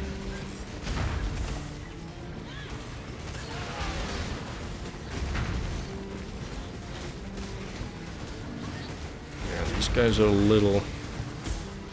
Oh god. Spawn some bullshit beyond mob with auras. This is not fun by any means. We have a boss with invulnerability. Some bullshit beyond. Captured. I now retake it. Haste and molten shell. Oh god, it actually hit us. It kinda hurt. Luckily not enough to kill us. See if we can take this guy down. The molten shell definitely makes them a lot tankier.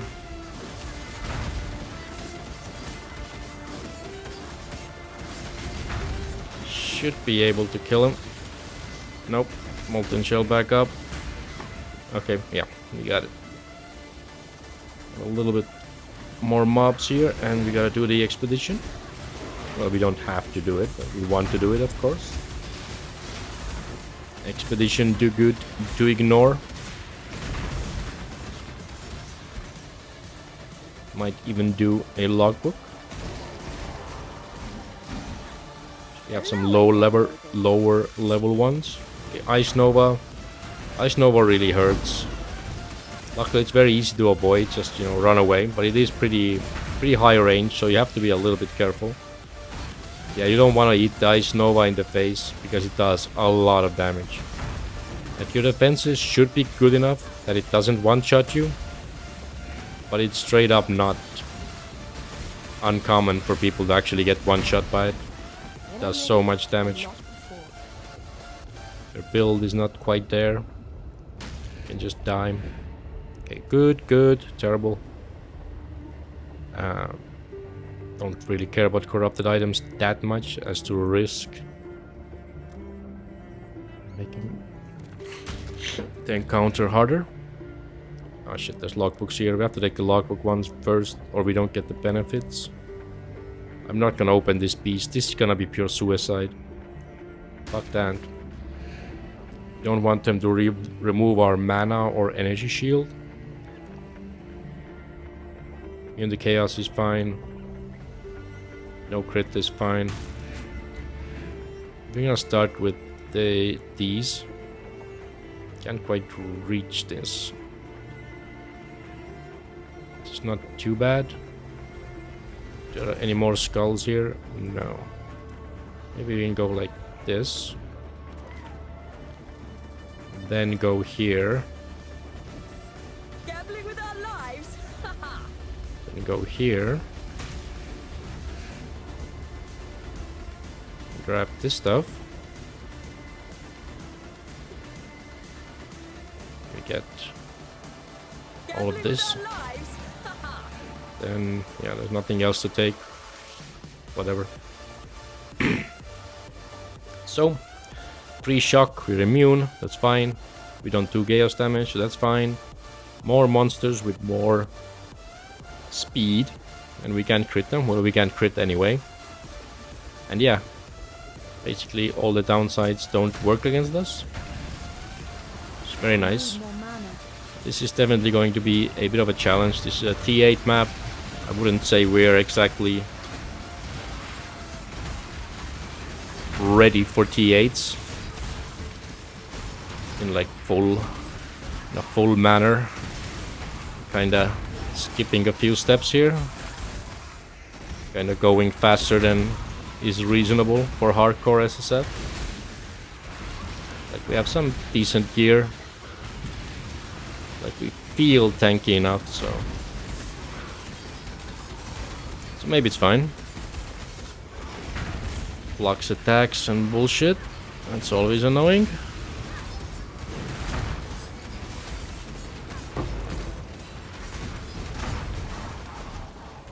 Okay. It's fine. Okay, there's a cursor. With a voodoo. That's really bad. That's how we almost died yesterday.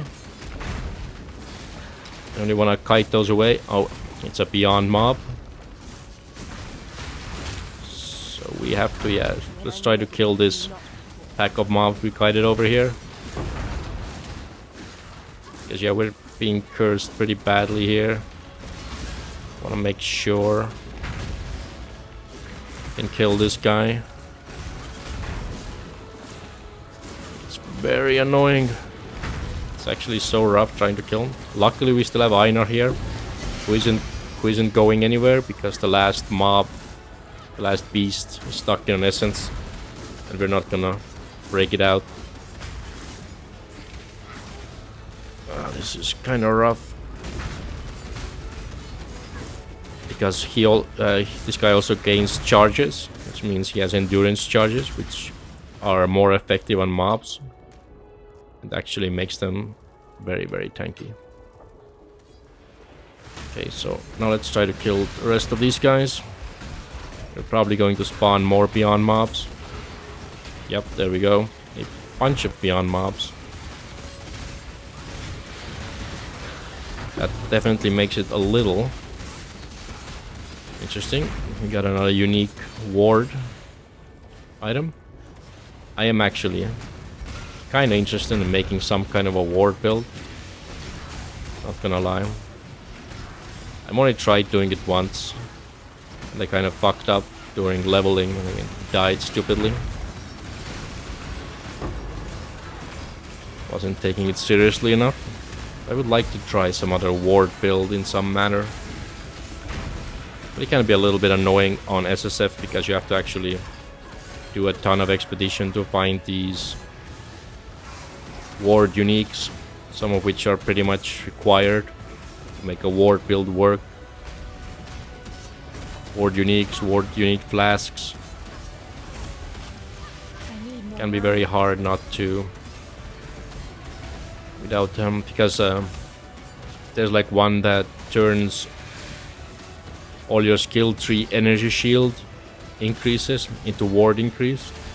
It's kind of hard to stack ward without that particular effect because ward doesn't otherwise exist on the skill tree.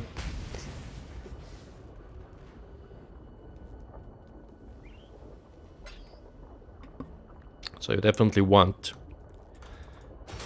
those uniques to make any kind of ward build really shine. I know it's popular to do ward loop builds. I haven't actually looked into how any of that would work. But I'm also not particularly interested. Because it's such a meta. Hail gods. And I'm not a huge fan of meta anything. I'd rather make up my own stuff. That's a pretty decent roll. I already have one of these. But why not get another? So it's like interesting. Added chaos damage equal to 20% of ward. Like imagine if you have like 5,000 ward. Right, you get 1,000 added chaos damage, which would be insane. But then you would have 5,000 ward that doesn't do anything. Because 75% goes right through it. That would be kinda fucked up. I'm ready. and I'm not sure how you would make that into a build properly. But maybe there's a way. Okay, let's do the next one. 120 mil, still very respectable. At this base we should at least get one more level today, maybe even two.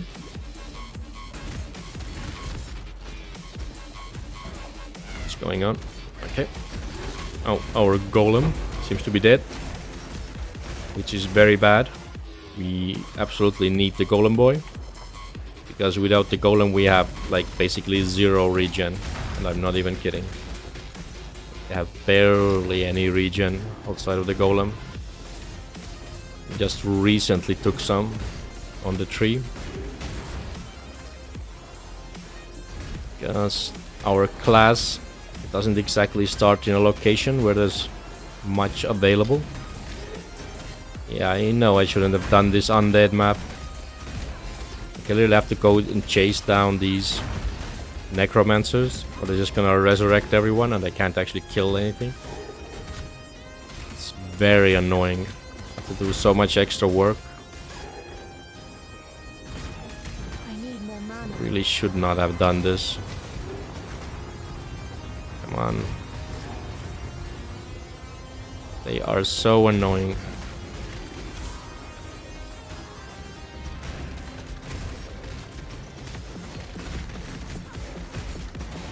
At least the skeletons are very squishy. That is one benefit of these enemies. You need very little TPS.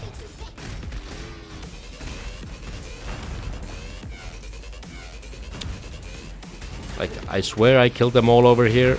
I come back, there's already 100 more. There's just so many, and they keep finding corpses too. They don't like stand still. They just move around trying to find more corpses to resurrect. That's the most annoying part, I guess. Of course, the curses they cast can be really dangerous. Another one here. How many did I kill? I must have killed like 100 of these fucking necromancers. There's still more. There's so many.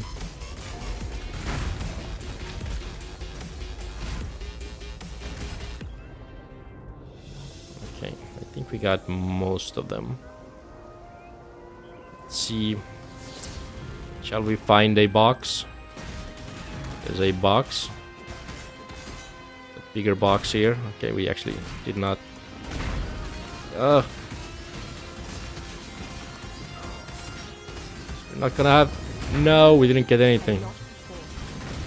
That's how tanky low DPS builds look against old school League mechanics on timer. You get literally nothing.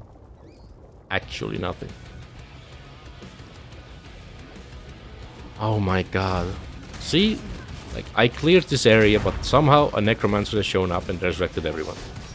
Like, what the fuck is this shit? That's kinda sucks. Kinda sucks.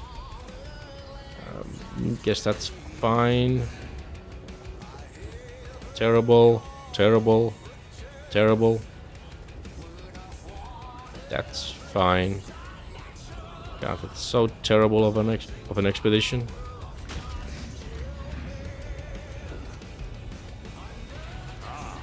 It's treasure you're after. Really, Danik?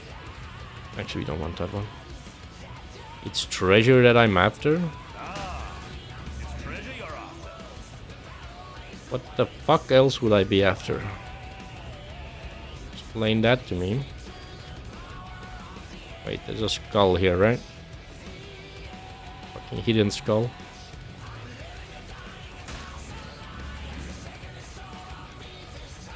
Okay, we can actually get these without taking anything bad. Okay. It's not the end of the world. Just a little bit annoying. I need more mana.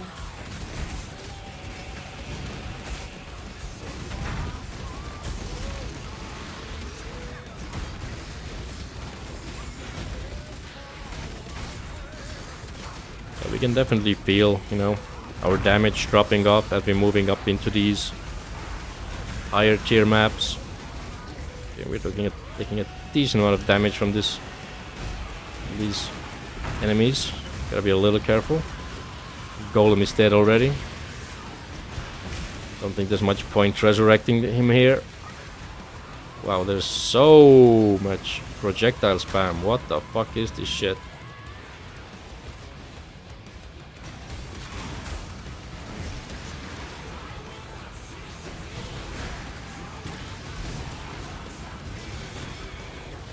We actually have no regen without the golem.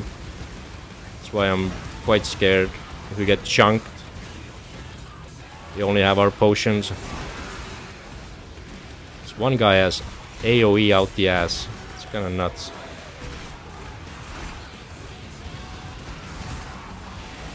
Oh my god. Ooh. Kinda want the golem boy. And not before. Would like to have regen, thank you. Jesus Christ. Whoa. Haste aura as well. Yeah, they totally didn't hurt enough before.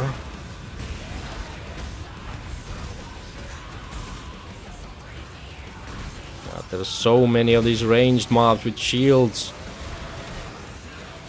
Golem is dead again. That guy is just getting melted by this random bullshit. Oh my god.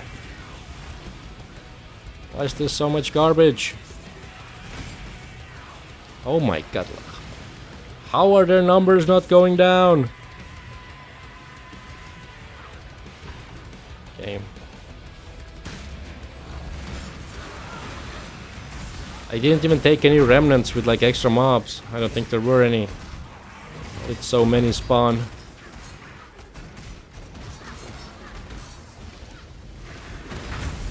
Try to kill these guys.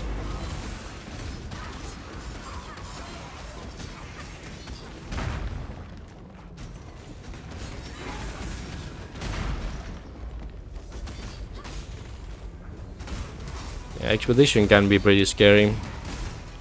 If you're unprepared like we are. We definitely need more XP. Oh, grasping vines as well. Life regen, haste aura. More mana. Jesus. This one doesn't do really anything.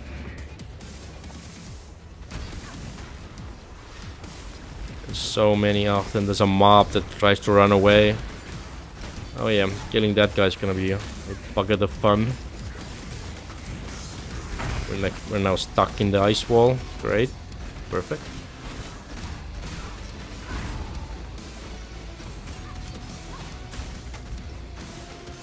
Come on. I swear sometimes the chain just misses.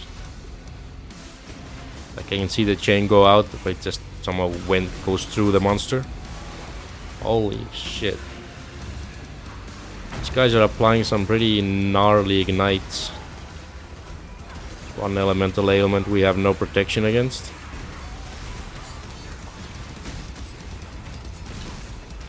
Golem is almost dead again.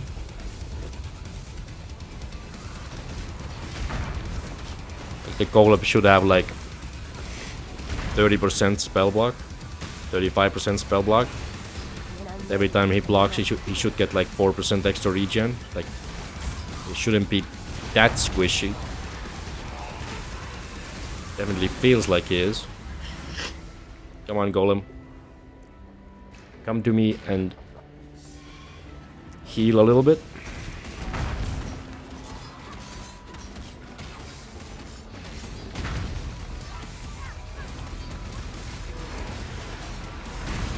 But, you know, I would be lying if I said I didn't enjoy this, because I kind of do.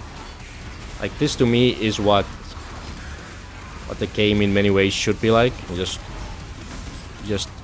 you know, run around. You try to find angles through which to attack. You have to actually think how I'm approaching this fight. You know, I'm just not mauling down the entire screen full of mobs.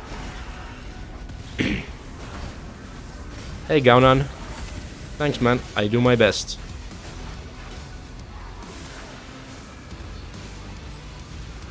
The way I play is definitely not, I would say, normal. I do make things harder on myself than they need to be. But like, yeah, I do enjoy like this. It's kind of slow, more methodical approach, rather than running around with like 100 million TPS and melting everything on the screen. And like, to be honest, I do have builds like that. Like, my current build has damage out the ass that melts the entire screen at once. But it's also squishy, so kinda nice to have this tankier character that has to take its time. Man, this chain hook is kinda funny. This guy can't run away from me.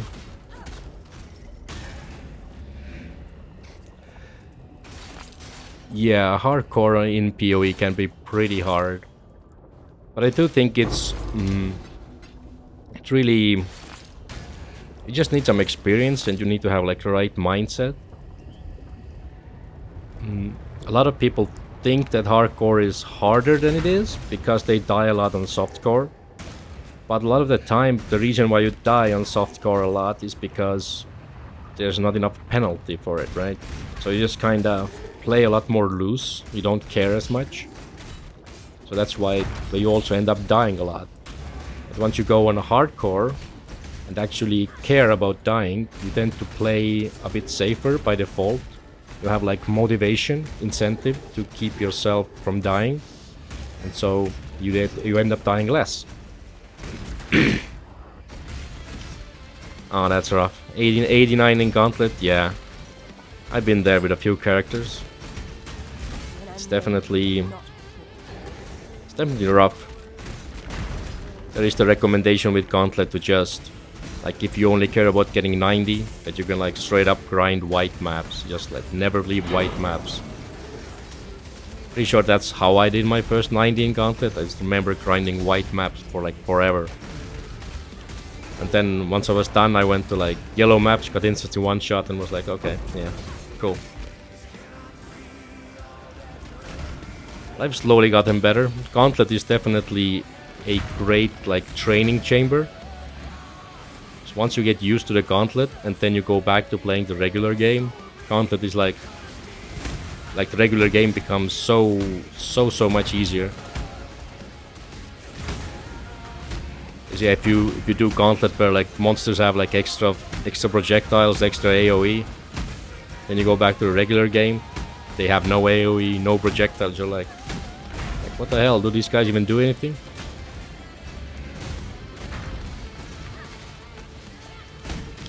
But yeah, hardcore definitely not for everyone, especially if you have like a poor internet connection. Then I would probably never recommend it. There's nothing really worse than like doing everything correctly and then dying because your connection failed. Like, I have a very stable connection, so I don't really have to worry about that. But I know a lot of people had issues with that. Like Steel Mage for like many years. He had so many deaths on hardcore because his connection was so bad. It's one of the reasons, I believe, why he moved in with Ziz. Get that nice internet going. But yeah.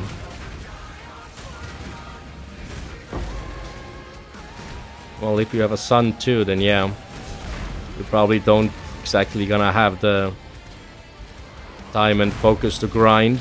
Oh my god. This is very annoying. Necromancer that makes his allies have ground effects. They keep resurrecting them, so they never run out of ground effects. That's great. That's beautiful. Jesus. Oh my god. Could you like not keep resurrecting these ground effects? Man, I'm never gonna run another undead map again. These necromancers are so fucking annoying. Keep resurrecting everyone.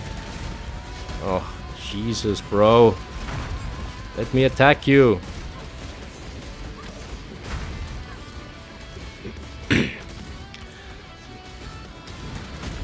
But yeah, having a family is definitely going to eat into your gaming time and focus, especially with a young child who craves attention and needs to be looked at all times so they don't, like, I don't know, set fire to your house or something.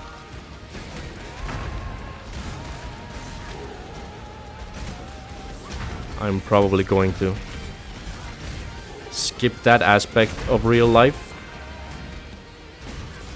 I think I'm child enough. I wouldn't need another person to take care of.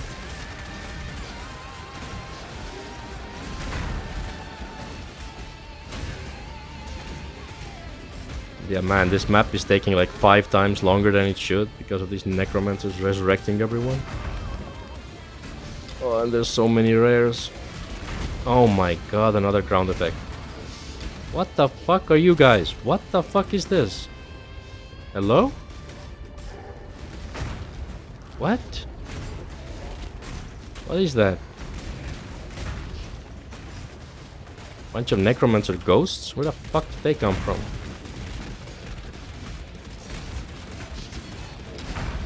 Jesus Christ. Apparition, really? Okay. So what build are you trying out? What's the tech? What's the plan? Something juicy? Oh my god, another bunch of resurrected mobs.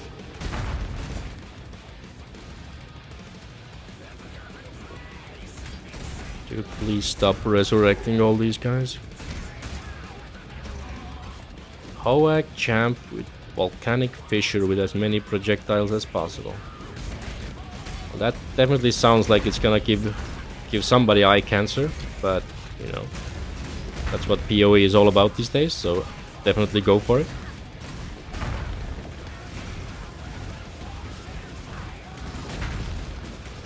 Yeah, there are so many skills and build ideas I would like to try. There's never enough time. Yeah, it's making builds is always... Someone else probably has done it better, but you never know. And even if they have, I think just making your own stuff is kind of cool. And if it ends up being successful, it's gonna make you feel really good about yourself. It's like, I made this. And who knows, maybe it'll become the best build of that type. Every great content creator, build maker started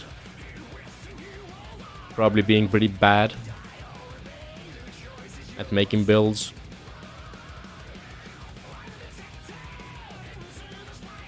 God, a lot of these bosses are kind of annoying.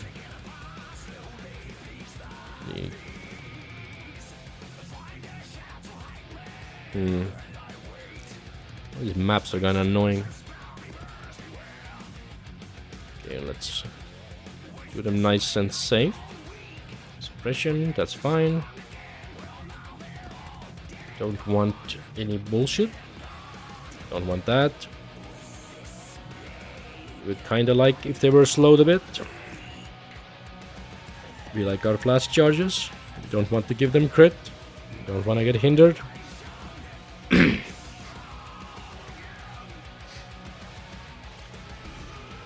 Uniques for a build, yeah.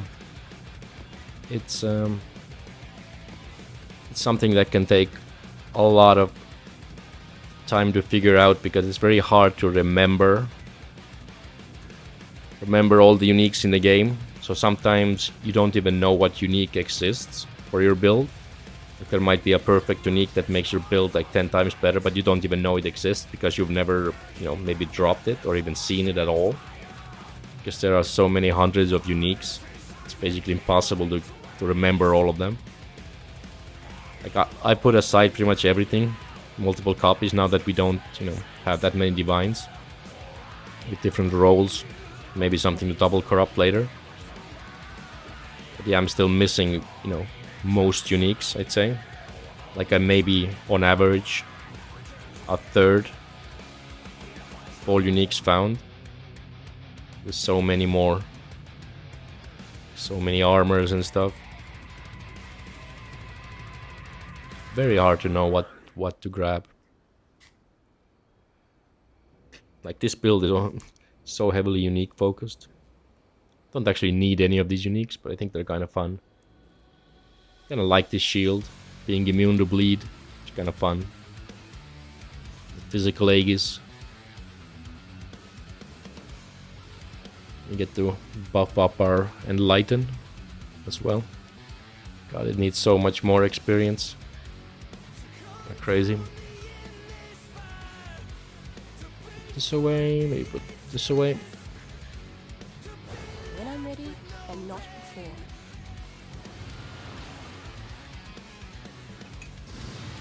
Usually when I'm serious about making some wacky build, I would go on PoE wiki and just go to the unique page and just check out every single gear slot and check out every unique for that gear slot to see if there's anything I would want for the build. Sometimes not even to make some crazy interaction, but rather just if there's a unique that is likely to be better than anything I can craft anytime soon.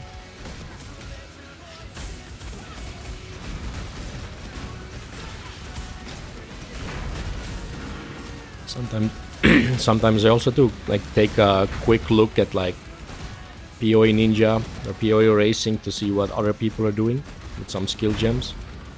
I don't really like to copy builds or anything, but sometimes you can use a little bit of inspiration to see how other people are thinking about a build.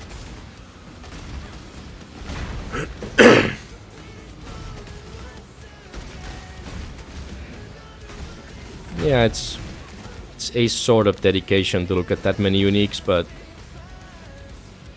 it's either that or study a lot on how to craft an item you need. And honestly, I find uniques kind of more interesting to look at than trying to look at crafting methods and check for probabilities and all that. Not like a huge fan of crafting in PoE, especially because you have so much less currency on SSF. So I usually just limit myself to some basic essence spam. Maybe get some help from ROG. I usually use a couple of uniques to fill some slots instead. And yeah, at some point you'll probably have like some idea of most of the uniques in the game. Like I don't like know all the uniques or remember all the effects, but I have like this glancing information, so to speak. Like I won't know exactly what a unique does, but I know there's gonna be like some kind of an effect around it. Like that new ring Jung Roan made. I forget what it's called. I forget what it exactly does, but I like remember it should have some projectile return effect. So if I were to ever make a build like with that ring, like it would be like in the back of my head that, oh, if I want to make a build with like looping projectiles coming back to me, such a ring exists. It might do what I wanted to do, so I can go and look it up.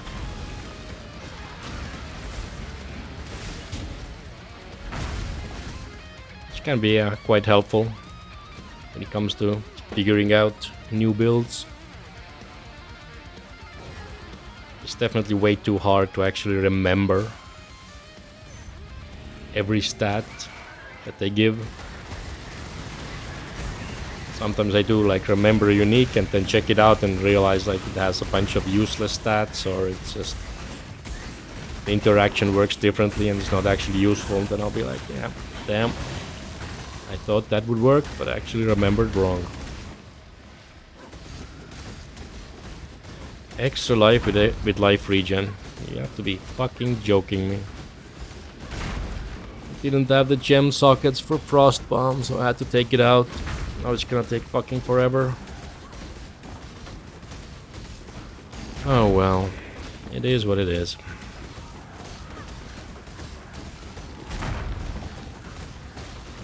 But you know, I really have zero right to complain. I asked for this. I asked for the worst melee skill in the game. The worst class on SSF with scuffed gear. I should not expect to kill anything fast at any point in this build's life cycle. I'm generally okay with it.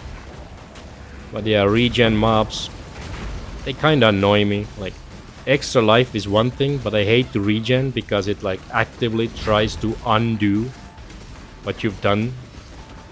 I like hate that concept, that it like reverses the progress you've made. Like you run out of mana, or maybe your curse falls off, or like you have a dip in your damage, or you need to dodge some ground effects, and you just watch the mob regen back up to life, and you're like, man, that is so fucking obnoxious. Actively undoing all my work. So I'm really not a fan of that existing. I don't want to do this one because the beams are kind of annoying to avoid, and our regen is so poor. Once our golem dies, we're just gonna melt. Don't want that hassle. So we're not really missing out on anything. We haven't really specced into ritual, so we're not like looking for some crazy rewards or anything.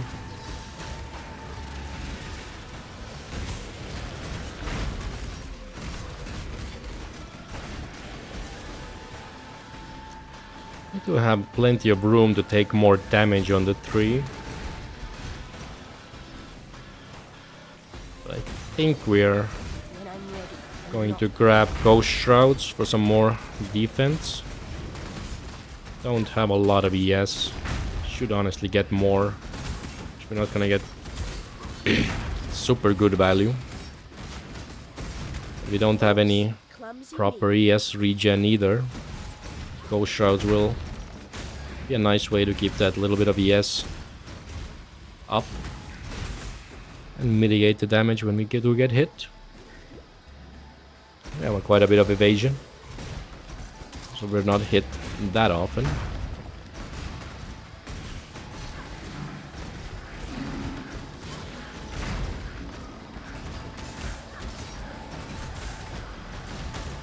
Yeah, also our DPS is for sure a little bit scuffed because we are running out of mana to attack constantly. It kinda over reserve.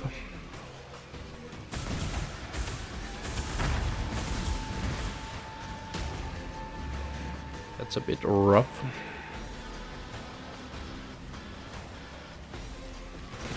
Actually almost tempted to switch out the weapon for an Ichimonji. Get a bunch of reservation and buff effect. Ichimonji is actually very cool. Like, you have to, like, the weapon damage isn't as high, but it actually has a lot more attack speed. And it has some interesting effects with the buff effect. For example, it actually should give us more fortify. 10% buff effect. The fortify stack should go up to 24, I believe. You know, onslaught gets stronger. All our auras get stronger. It even buffs the... gives us more spell block with Tempest Shield. Because it's not aura effect. It's buff effect. So it doesn't matter what kind of buff it is. It's one of the few ways you can scale things like Arctic Armor and Tempest Shield. I think it should also work with our stance skills. So this gives us 15% more area damage. 10% more would be like 1.5% more damage. So honestly, Ichimonji might actually be a damage upgrade compared to this Paradoxica. We are overcapped on Impale anyway, so our Impale Paradoxica isn't really giving us anything. Maybe I'll actually try it out for next map, see how it feels. I've always wanted to make an Ichimonji build. Ideally dual wielding Ichimonji. That sounds like it would be really awesome. Get 20% buff effect. 20% mana reservation efficiency. I actually also have the Blunderbore armor. The one that gives you permanent small shrines. This is too rough. All we need now is to find the Gull helmet, and we can get even more auras, shrine effects. That's a build I'd like to make. If I can find one more Ichimonji and the Gull, then I think I'll for sure make that build. Dual wield Ichimonji with Blunderbore and Gull, and just go super heavy into Atlas Clear, spec into shrines, and then have like 10 different shrines up at all times with like double effect. It'd be pretty awesome.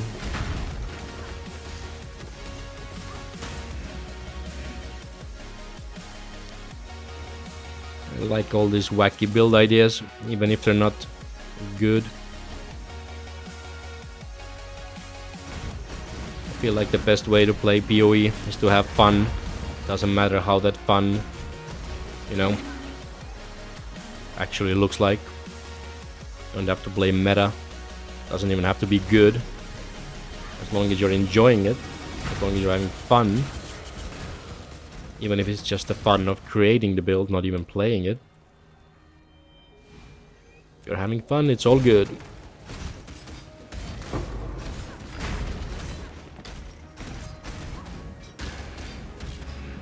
Sometimes it definitely feels like a lot of people are just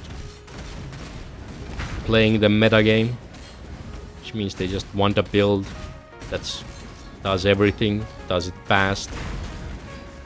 They don't think about how enjoyable it might be or how to have fun with PoE in general. They just want efficiency. They want currency per hour. I can't get into that mindset. Like, I play video games to have fun. I'll do whatever it takes to have fun. Sometimes I just take double the time in the campaign just reading lore, listening to all the dialogue, checking all the notes and carvings and whatever. I think the lore is quite fun in the game. Okay, we're gonna do this Cassia. I'm gonna kill the rest of the mobs. Then we maybe check out the Metamorph, which we are spec'd into. And then we do the expedition.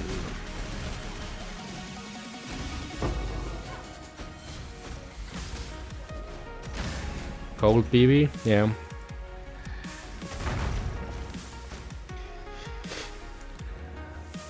I don't actually usually play melee all that much. It's not that I don't enjoy it per se. It's just... God, I can't really slow them very well. Just end up more into spells somehow, always. Maybe it's because spells are generally a bit easier to scale. Like gem levels get you so much damage. While with melee or attack skills in general, you just need a lot more. Oh, this is very scary. Need to buff this. You know, I'm trying, but it's not easy. I'm playing fucking chain hook, man. What do you want from me?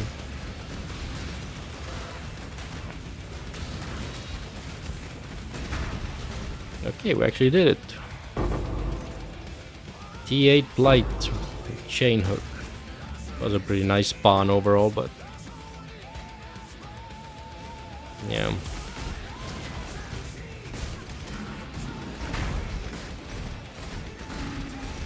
Yeah. Somehow, like, these melee skills are actually pretty good at Blight. Melee skills with any AoE. Like, Vigilant Strike was surprisingly good against Blight as well. It's because the monsters move slowly and they're all tightly packed together. So when you have any AoE, you just smack them and they just... You get so much overlapping damage. It actually worked pretty well. Of course, the Vigilant Strike had stun, so actually stunned the mobs, which made it kind of easier to clear it. This is terrible. This is terrible. This is nice. Can we reach only this? Nope. This is fine. This is fine. This is fine. This sucks. This kind of sucks. But we want the pack size, but Ignite really fucks us. It's gonna kill our golem so fucking fast too. Alright. Let's just go here. Grab these skulls. Impale is fine. Just wanna... whatever. I don't need you anyway. I don't need rewards. I'll just be happy with whatever. Getting some XP. Into cold. Yep. Fine. Good enough.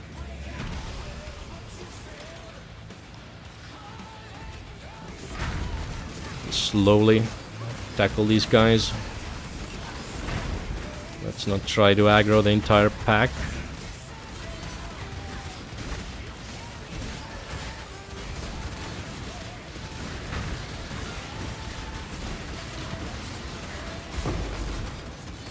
Keep an eye out for any crazy mobs showing up. Oh, that's way too many skeletons. Those guys will nuke my nuts off.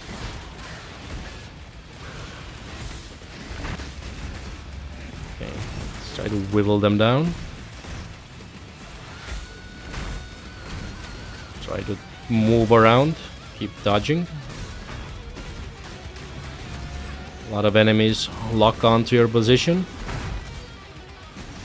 Then you can move a little bit and you can get out the way before the projectiles hit you. Definitely one of the more basic laws of PoE. Never stop moving. If you are not playing a super tank build. Like if I'm playing Juggernaut, then I might stand still. Or like an Inquisitor with a channeling skill. Inquisitor regen with like... Yeah, you get the Inquisitor with like max block. Then you just sit on your consecrated ground and just ignore damage. But they did nerf Inquisitor this league. Lost a big fat chunk of their regen. Might not be as good at tanking anymore. Okay. We almost get a level. Check out this Metamorph. We are spec'd into Metamorph to make it more rewarding and easier at the same time. Oh god, life regen on our catalysts. That's lame. That's lame. Fuck it, let's take the currency. I don't want to regen on my Metamorph. Rare armor with 30 quality. Don't really care. Just think currency. It's always smart to check all the rewards that Metamorph give, because there are cases where like this simple chest icon can actually give you like a 6-link, or like the weapon one, or this armor one. It could say drops a 6-link. You're gonna wanna hover all of these to see what they might give. But yeah, it's very easy to max out when you've spec'd into Metamorph, and they will do a little less damage as well. When I'm ready and Because not Metamorph is usually quite scary on a hardcore. I suppose it's scary everywhere. Can do a lot of damage, have a lot of health, be really annoying. Some volatile shit. God, what the hell? This guy moves around like crazy.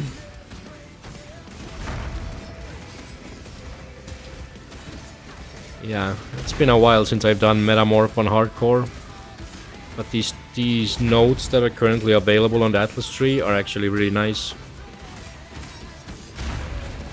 Like straight up nerf Metamorph damage while still giving us more rewards. Like double organs, stuff like that. Which ones do I have? Yeah. Additional reward. Additional organ. Yeah. Drop additional catalysts. And it takes something else. Where the hell are all the Metamorphs? No, that's all I took. Could have sworn I took something else. Requires 10% less to fill. And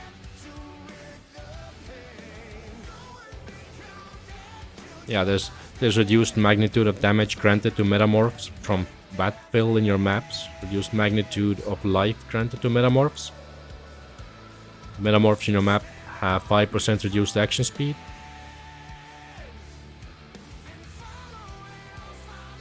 This is bad if you wanna play hardcore. Extra damage is not nice. We should take these nodes as well. Maybe we can spec out of something later. Gonna spec into like 4 or 5 different things, which is not exactly efficient, but I like to partake in a bunch of different mechanics. Keeps the game varied, interesting, fresh. I can't imagine like being on Trade League and just deciding, okay, this mechanic is the most rewarding one, so I'm now going to grind this 12 hours a day, every day for like several weeks. You know, I lose my fucking mind. Yeah.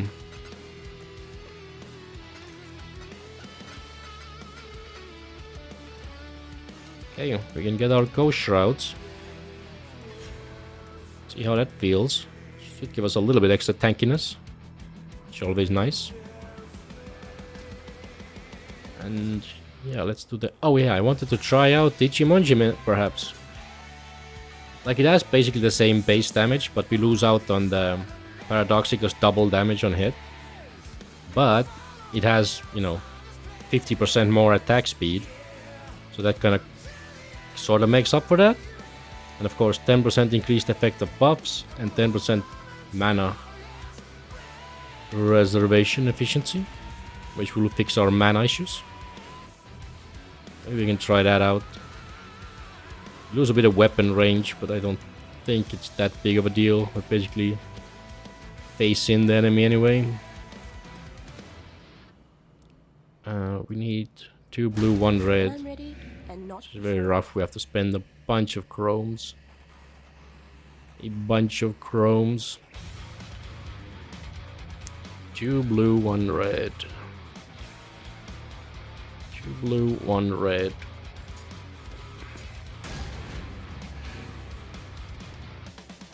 The tooltip goes from, what's that, 7k to, wow.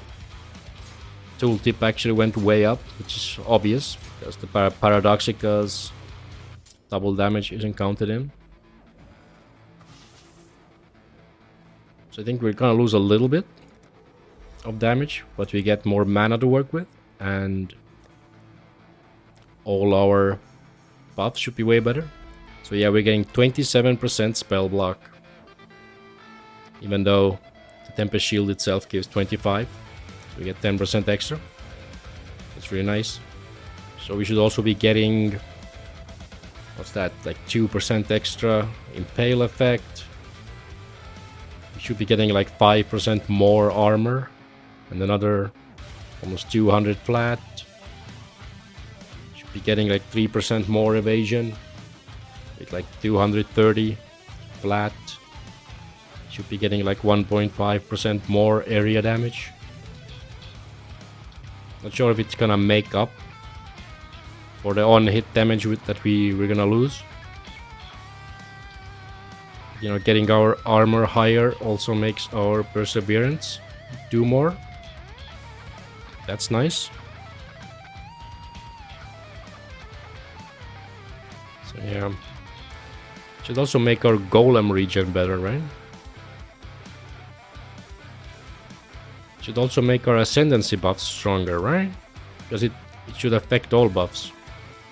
Doesn't increase the physical Aegis shield, but I guess that's not counted as a buff, even though it is marked in green, so it should be a buff.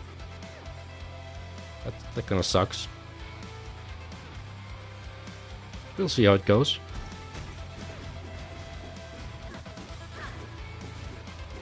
Attack speed is definitely higher.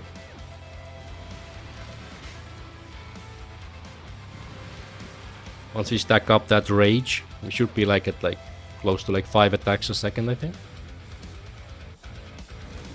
How that feels. Oh yeah, attack speed is kind of nuts.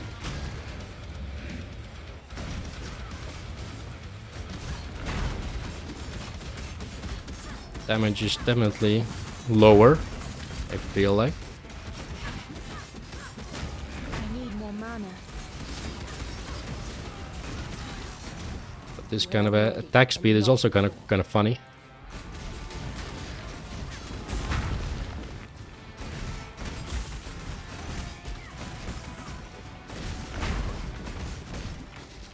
Huh.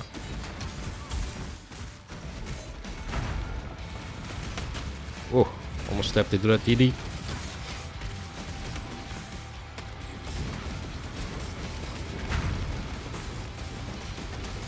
Yeah.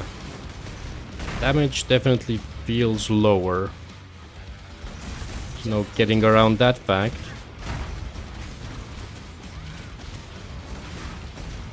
In many ways, it also feels nicer to have this much attack speed.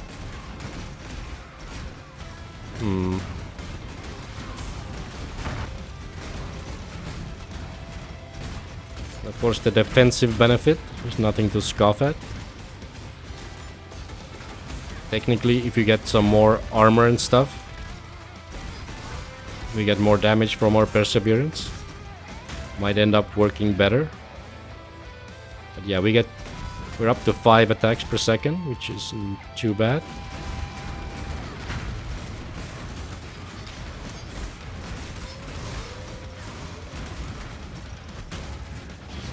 Oh, no, we don't want to go there. So I don't know, maybe we get a blueprint. That's nice. Unusual gems, very nice. We haven't found that many blueprints. Gem ones at least.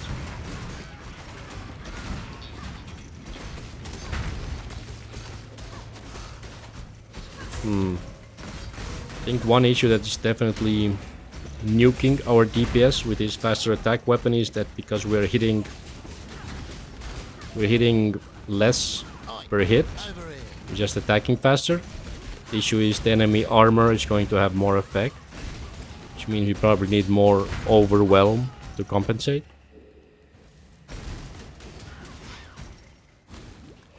So we might have to try to spec into more of that. Otherwise this damage might be a little too low. I kinda like the extra attack speed after the Vigilant Strike build, where we had like 1 attack per second or something.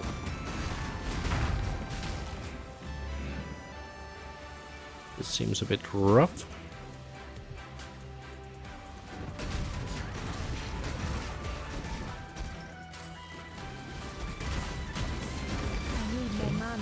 We ate that Ice Nova in the face. When I'm ready and not before.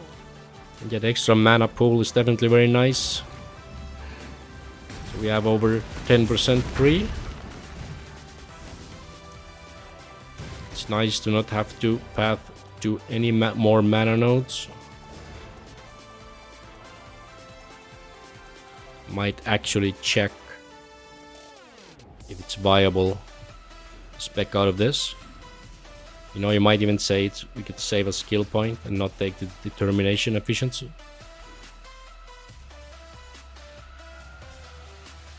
You get a bunch of flat armor instead. I think we want the mana for now, at least.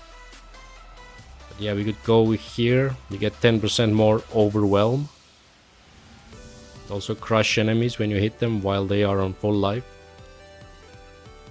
Which is arguably not going to be super useful against bosses or anything. 4-second crush is not that great.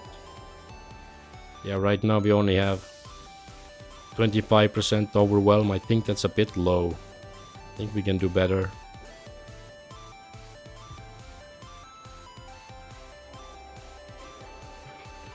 Can take this damage node here. Definitely need more damage. Definitely want more damage. Go here. Grab these as well. Do kind of want more ES. I don't know where we're gonna get more energy shield. Don't have any ES gear. A little bit from our rings, but nowhere near enough. In fact, where are we even getting 300 ES from? Not even sure. Guess from here, this flat. We get this flat node. No, where do we have flat ES? Here? Yeah. Also, this increased damage if you consume the corpse recently. That's pretty nice. Desecrate and Unearth have +2 maximum number of corpses allowed. Regenerate life if you consume the corpse recently. So that's another something to take, perhaps. And there's so much different stuff to take. We're only gonna have a couple of more skill points to play around with. Okay, extra ward. I don't want to deal with ward, that's kind of annoying. Ugh, more ward. When I'm ready Regen. and not before. Straight up terrible. Block. Terrible. This is fine. This is fine. Don't want to ignite. This is fine. Just a little bit of max life is fine.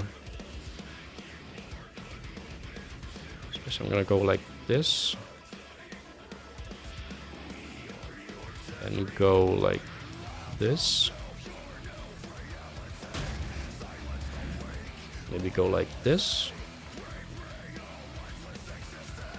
Don't want to give them ward. It's not that much ward.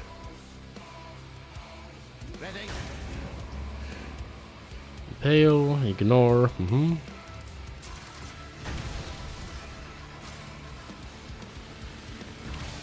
Try to slowly kite them this way.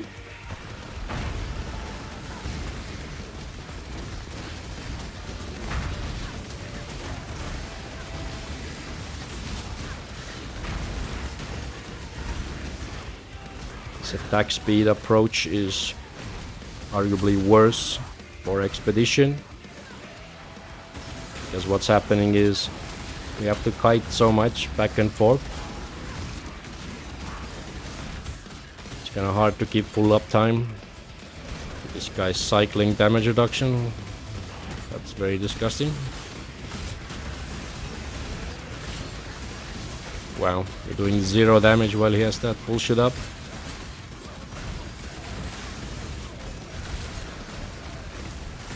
I need more mana.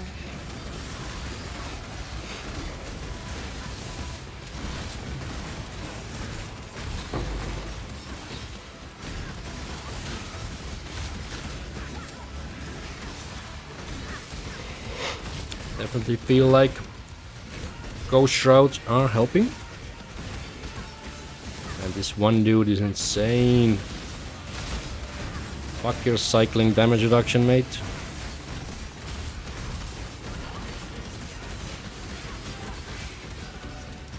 Oh god. Standing on some AoE bullshit.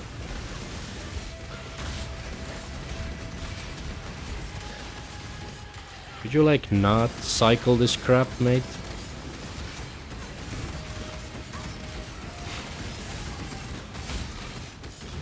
Like seriously, how are you so tanky?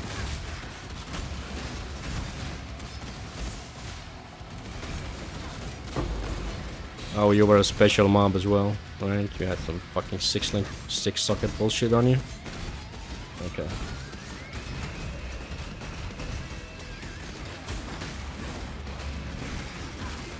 When I'm ready and not before. Okay, yeah. Definitely a lot less damage than Paradoxical. No way around that.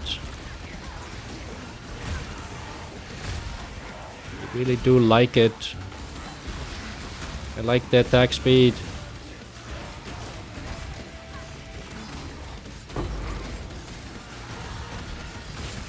Like kinda wanna make it work with a cheaper weapon. Because that Paradoxica is probably at least worth a couple of divines on Trade League. It's kinda cooler to do it with a weapon that's worse in value. So people can't say, oh, you're able to only do this wacky build because you used a good Paradoxica.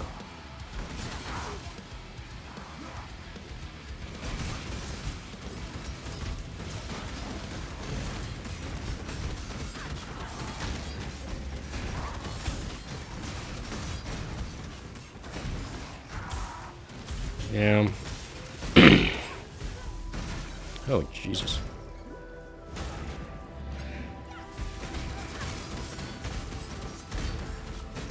Okay, what is going on? What is this? Debilitate.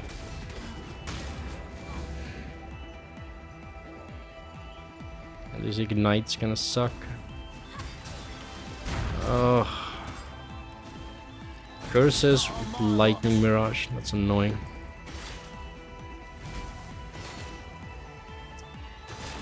But yeah, Path of Exile community has definitely has some issues at times. Some people really enjoy putting others down. Really want to claim like the game is always bad, something is always wrong. I guess the good thing is that they can't complain as much this league, because you can always see these people like make posts about, oh, league retention is bad, that means the league is shit and you know nobody should play the game. But this league, the retention is actually one of the highest it's ever been, so people are like, fuck, I wanna complain. I think the game is shit, but I don't have any data to back it up. It's kind of funny. This way, Exile. When I'm ready and not before.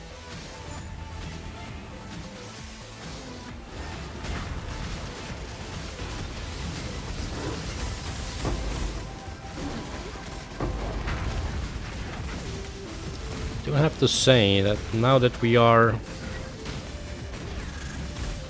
If we go into Ichimonji, we could technically go into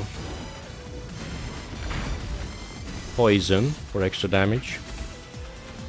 There's one angle to take, which would be to use the snake pit gloves along with a pacifism jewel, and then craft minimum frenzy charges. That way we are always at 2 charges, which are max charges. You'd get the full benefit of snake pit without actually needing any frenzy charge generation.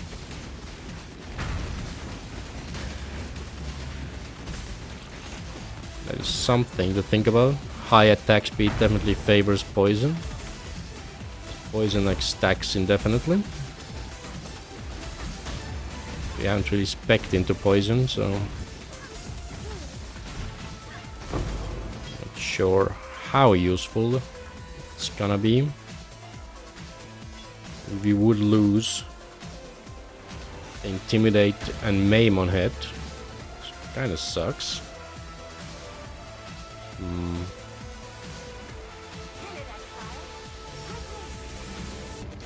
Definitely have to consider some options. Oh my god, that is an ungodly amount of projectile spam. Holy Jesus. Extra life, of course. Can't spawn normal fucking monsters, you have to spawn like some extra life bullshit. Like, come on dude, I'm playing Chain Hook. Have mercy.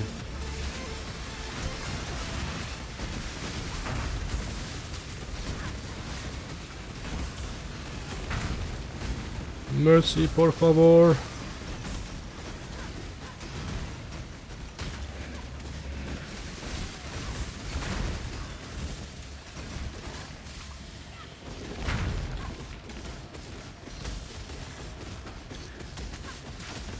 Come on, take damage. I order you to take damage.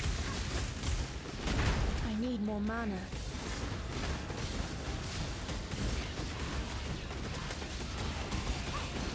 Yeah, I'm not sure you can get...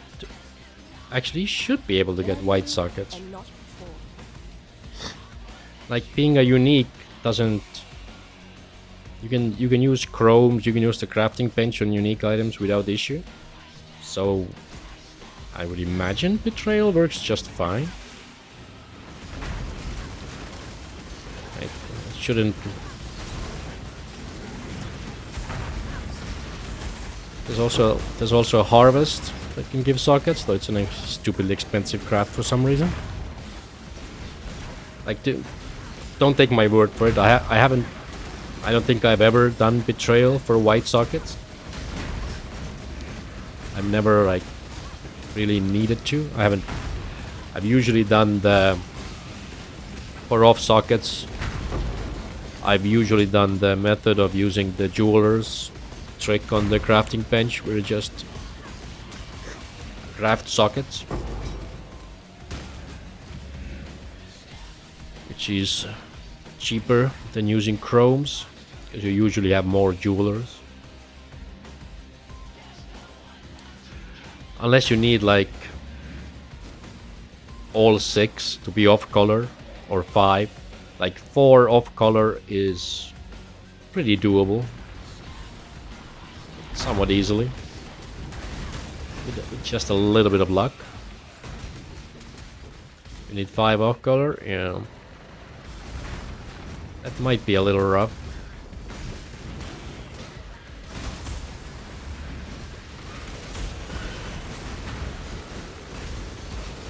I also needed 5 off color for this one. I actually needed 4.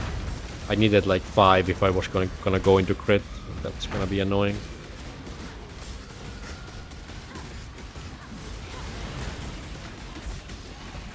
I have to go and research this Abyss a bit. These Abyss monster heal. I'm not sure why they heal. How does their healing work? there something I can do to stop it, or do I just need healing reduction?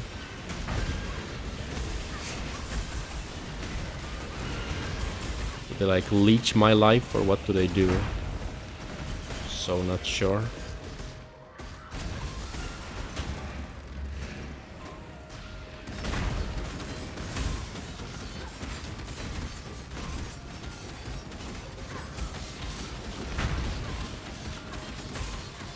Come on.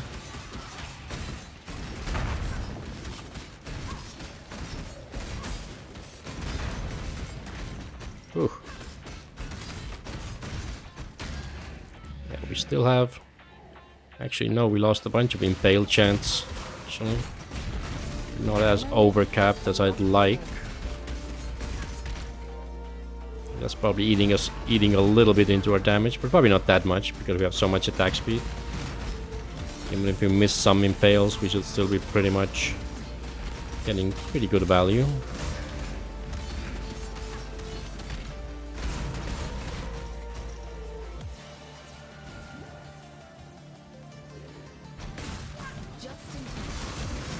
I need more mana.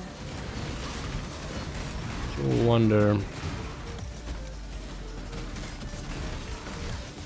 How's our fortify holding up? It's one more thing that we have to pay attention to. Less damage on a hit. See how hard it is to upkeep fortify stacks. I actually have so many buffs I can't even see. Yeah, it's actually very hard to have all our fortify up against rares. You can get it like decently well against regular mobs. It's gonna be hard against rares and bosses.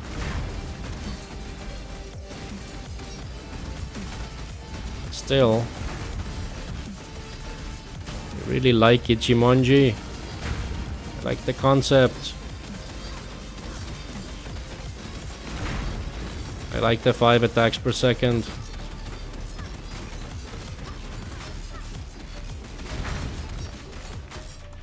Don't take it away from me.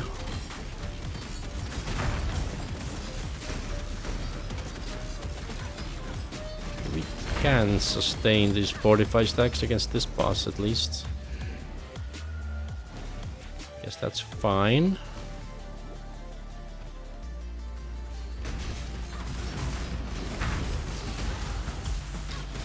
Okay, these revenants are scary. We'll start to cast DD. Sure, we get rid of them. Gotta always keep an eye out for some of these specific enemies that have these bullshit abilities. See a lot of people dying to DD. They aren't paying attention.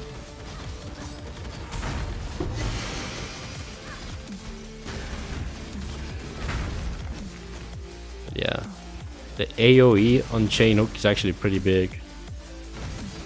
It's kind of surprising how big it is. Like straight up half the screen. It's very nice.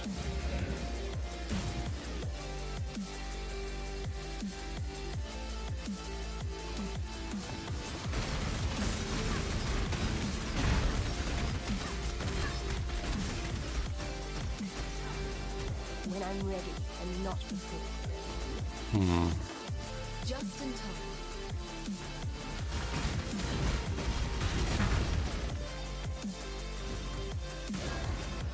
This much attack speed, we could even go into Herald of Agony for damage.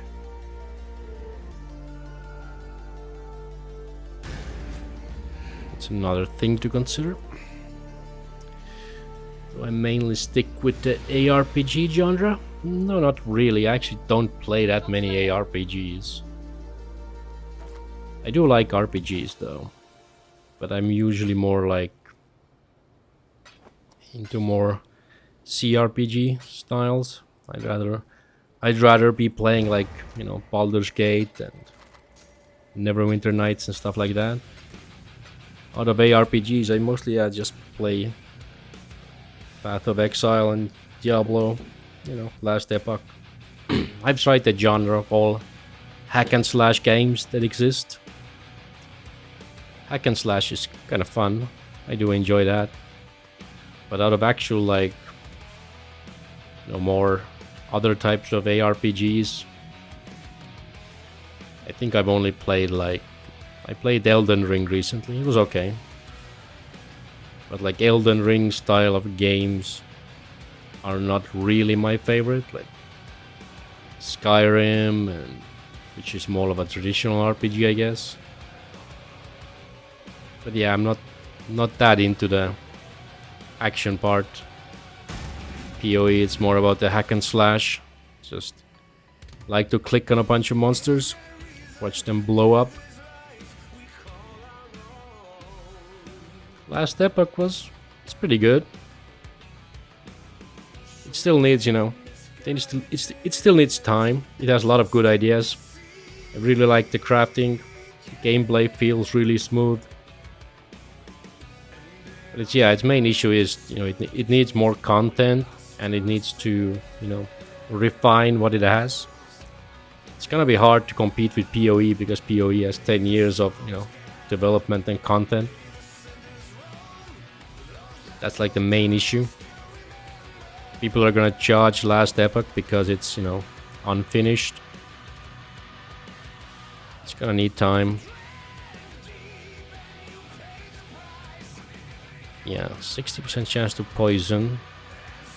It's a lot of effort to get this working though.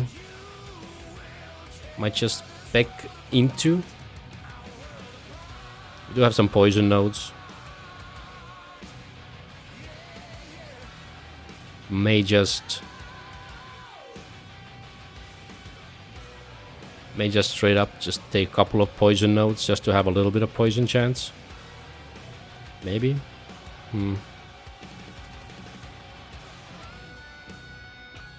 But I think we go here.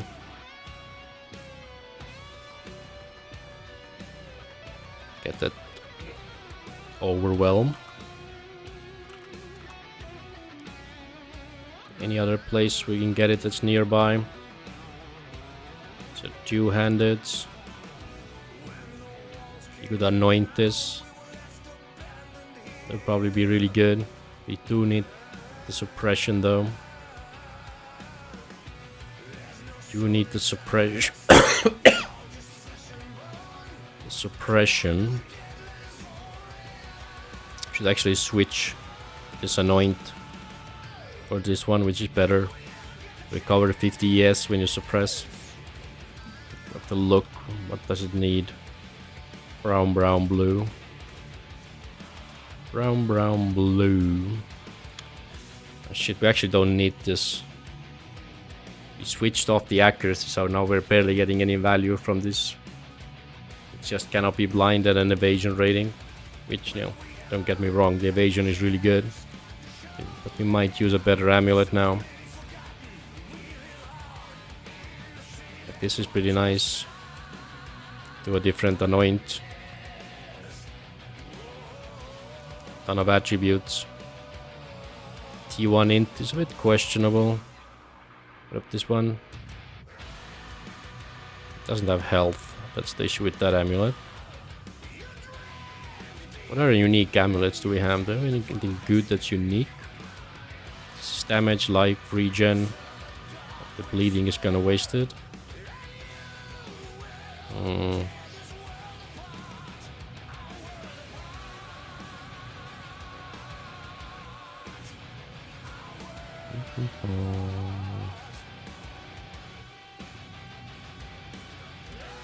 The anvil make us tanky as hell.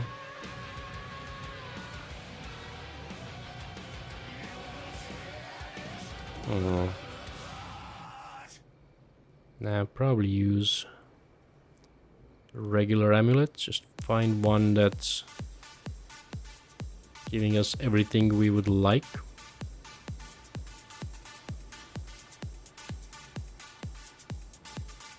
Should have something that's kind of cool to use.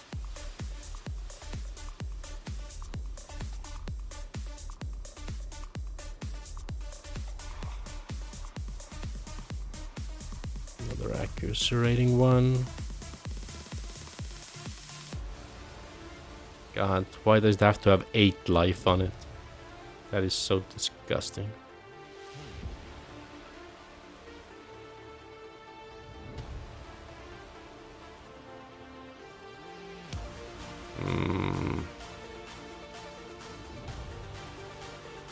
Damn. Life, armor.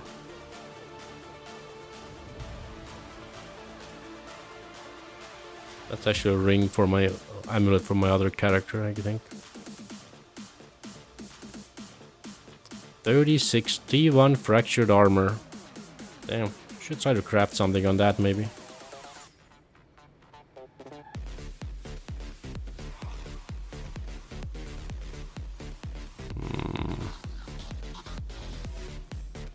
What else do we have? We have so much bullshit here. 31 evasion rating. Life cold ES. Huh. Okay, what could we use? Yeah, the physical damage one.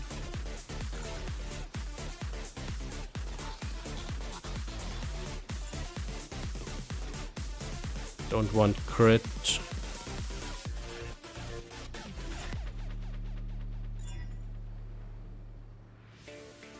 Like to hit life.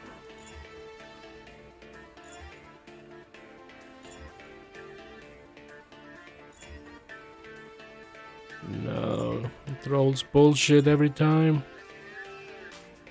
God, crit and LE damage. Jesus.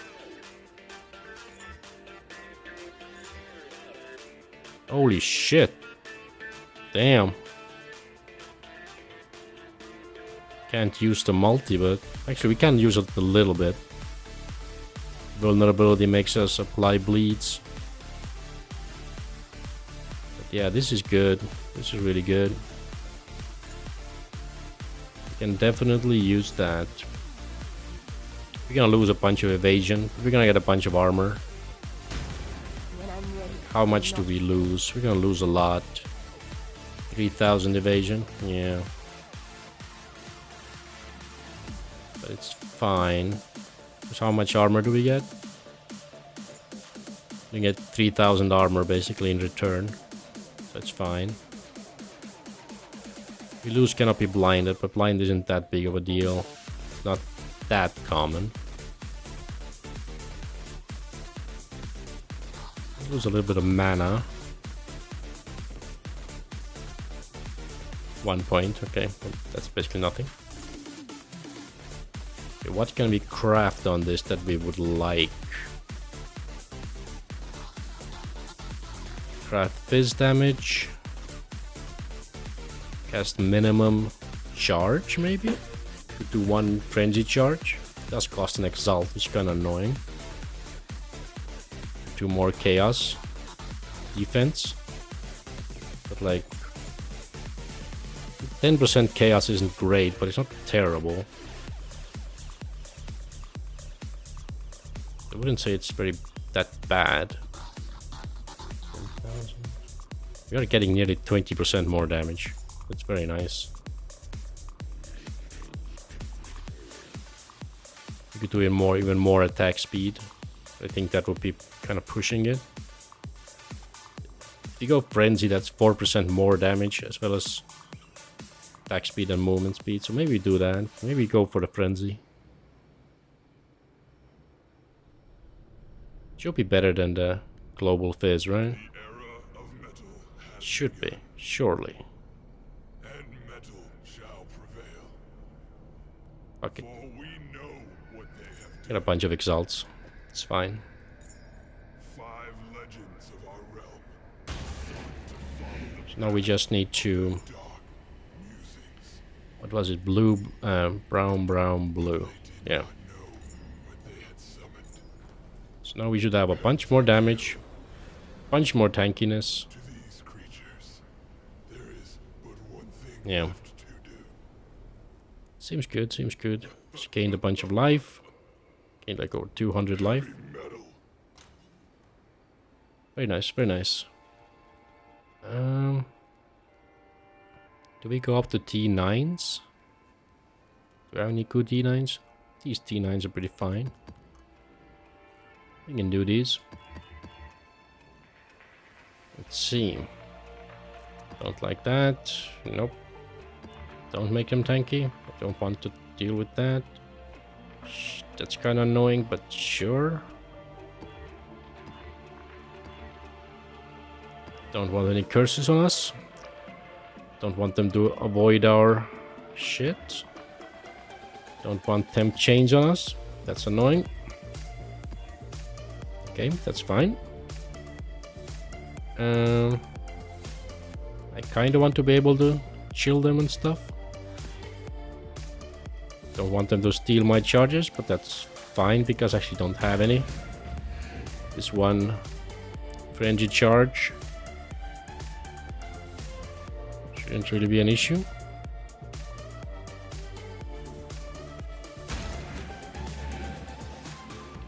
Feel When I'm decently ready and not before.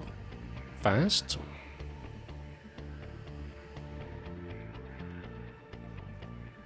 Actually gonna take a quick break to put on another cup of tea.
When I'm ready and not before.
Okay, we are back.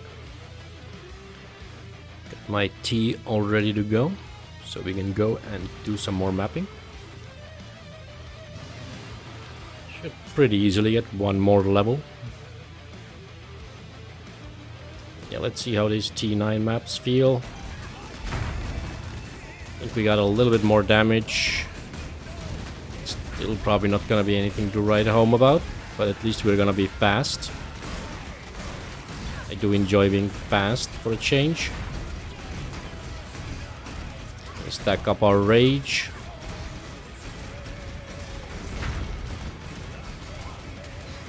Definitely feels like kind of like Flicker Strike.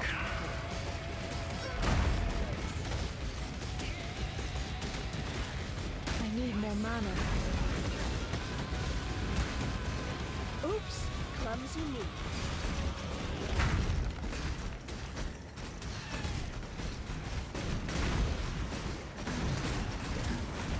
Definitely kind of fun, not gonna lie. Jumping all over the place. No, don't suck me in, Sanctum. Do have to question GGG a little bit. The Sanctum suck. I love the mechanic, but those portals really do suck you in, even if you go anywhere near it. Okay, some more breach action with Tool. I think the Anoint we put is amazing against Tool, who spams spells. We have 100% suppression and we recover 50 ES when we suppress. And of course, when we have Ghost Shrouds, we're gonna recover all our ES. It's kinda nice.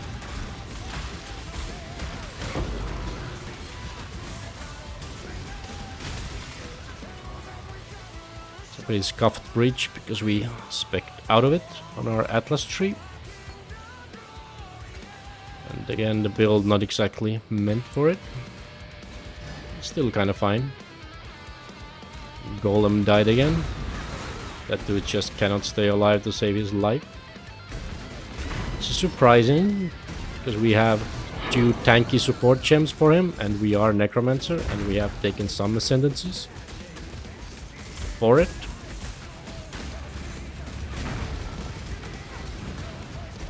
Hello again, local.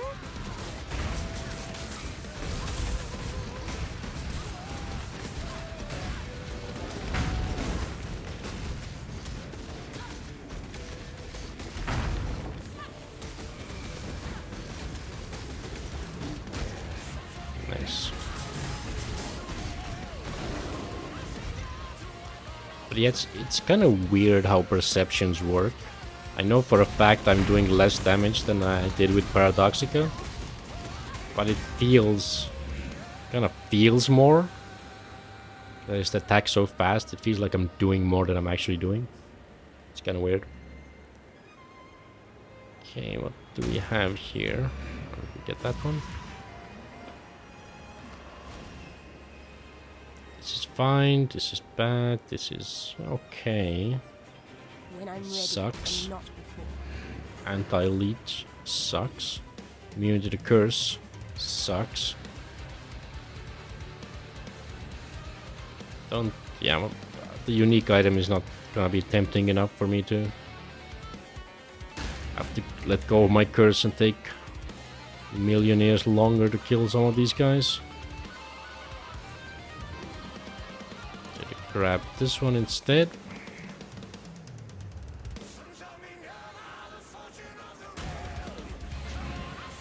This is fine. I don't want them to get fizz and extra chaos. That is always rough. Here we go. Can't really get to what we want to get very easily. Okay. This looks fine. We are in a T9 map, so things are getting a little scary. we should be fine, but definitely have to wanna pay attention to what's happening and maybe kite a little bit. I need more mana. Golem is almost dead again. That dude just melts like paper. Even through all the stats we're giving him. Like our ascendancy gives him like 30% all resist.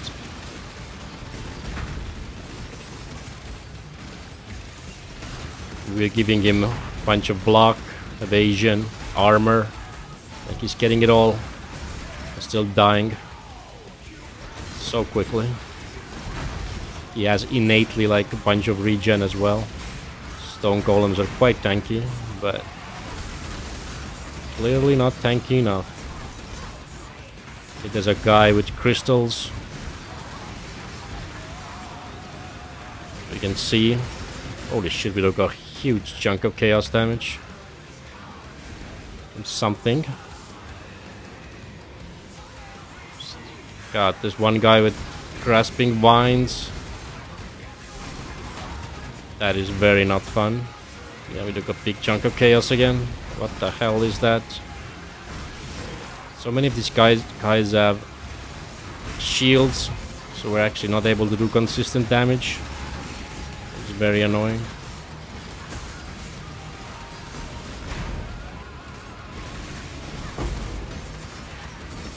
Have to be so careful which one is the guy with the crystals.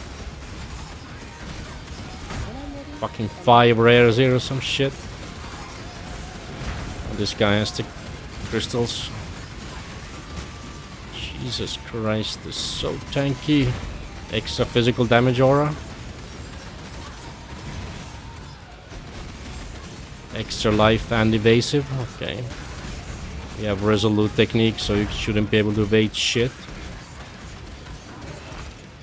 Okay, this crystal guy now. Make sure that dash out of that one. But those crystals would 100% kill us.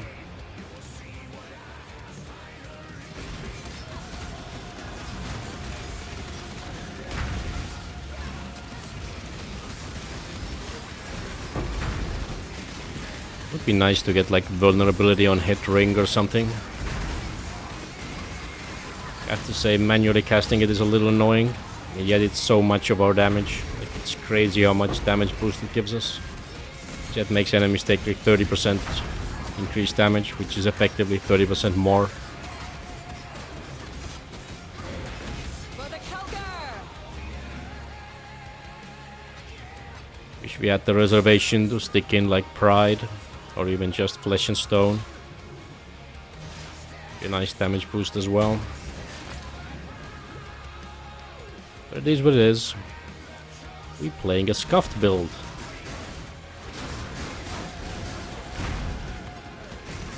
I need more mana. Yeah, regular mobs are just like 20 times squishier than those expedition guys with shields. Like, wow. It's such an insane difference. Expedition dudes just go for your ass and block everything. Regular mobs may take a while to kill, but they're nowhere near as tanky. Like this rare with extra life is less tanky than like a blue expedition mob with a shield. It's kinda crazy.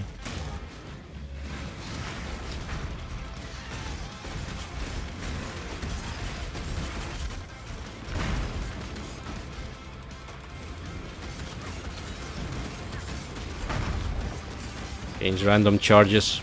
Yeah. Give yourself endurance charges, that's fun. Fun, I'm gonna slap you till you die. Come on.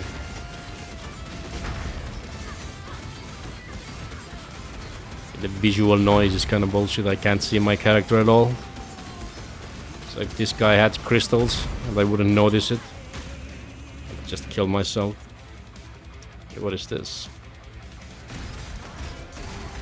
Extra damage. Probably not gonna want to do that.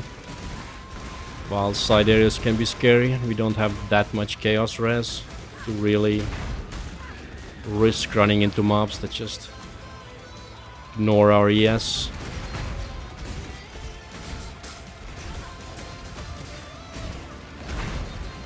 Yeah, you too, man. Enjoyed the chats. Go do something fun in real life.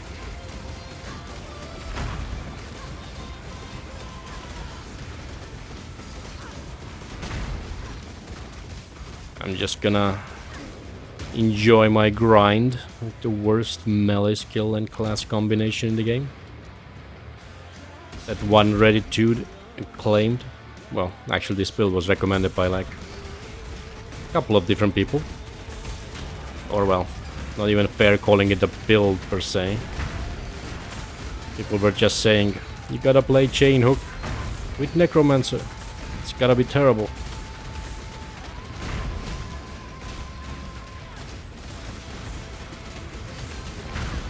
They're not completely wrong.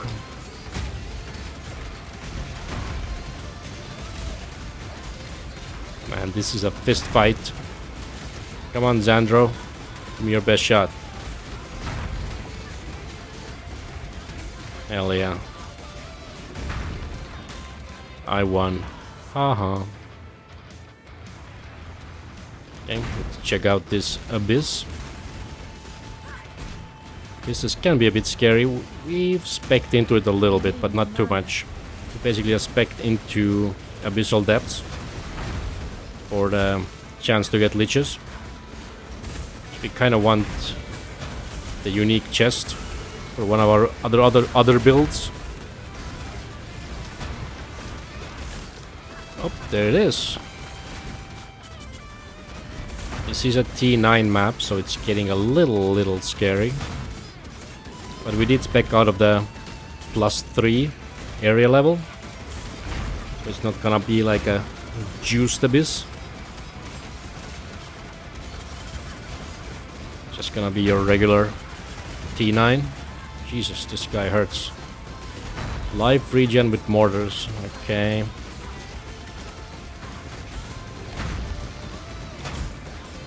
I had to spec out of using Frost Bomb because we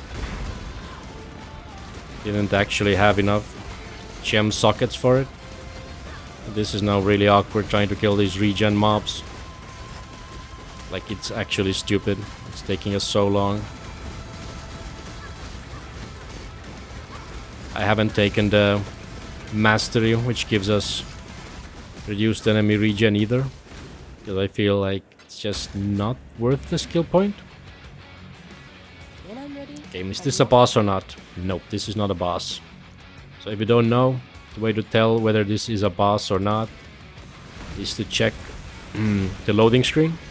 If the loading screen is, you know, normal, it's not a boss. If it's a red loading screen, with, you know, the red map device, then it's a boss. You can also tell depending on the soundtrack. The soundtrack between a non-boss abyss and an abyss boss is different in this zone. You can't hear it now because I have the in-game music turned off. But if you do play with the music on, you can tell the difference. I'm actually like, I don't have the music memorized or anything, I just know it's different. I couldn't actually tell you what the boss version sounds like. I just know it's a little different. But yeah, easiest is to just look at the loading screen. If it's red, it's a boss. This one is not, which you really should be grateful for, because this build does not have enough damage to give you a good time with the fight. It would take literally forever. Like, I think on our Vigilant Sabo we took like, I don't know, 10-15 minutes to kill the boss. Like, the boss is basically all physical damage, so if you have some armor or like endurance charges, he shouldn't be able to kill you. I need more mana. but it's still gonna take you forever to kill him. And if your DPS is too low, you might actually not be able to kill him, not because you don't have damage for him, but rather because he has phases where you're on a timer, right? So every time you take off a quarter of his health, he will go into a side passage and summon one of those Stygian towers. And if you don't kill the tower in like 30 seconds, you're just gonna lose. Like you get 1.5 minutes total to kill 3 towers. So you gotta have some DPS. Like GGG really enjoyed putting a lot of timers into these older league mechanics. Like there was a time where pretty much every league mechanic had a timer of some sort. And I've never been a fan of that. Because a timer is just telling you When I'm ready. there's gonna be a straight up DPS check.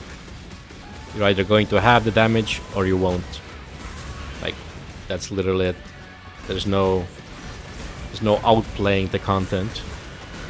You either have the damage to clear the content before the timer ends or you don't.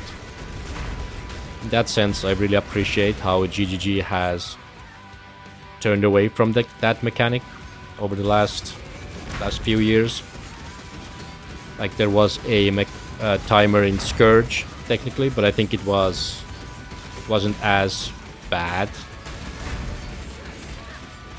because Scourge was really designed to, or you like had other things that the league mechanic gave you that weren't timer related. Like you could use the, oh shit, this burning ground is actually melting me. Fuck that guy. I don't have enough regen for that bullshit.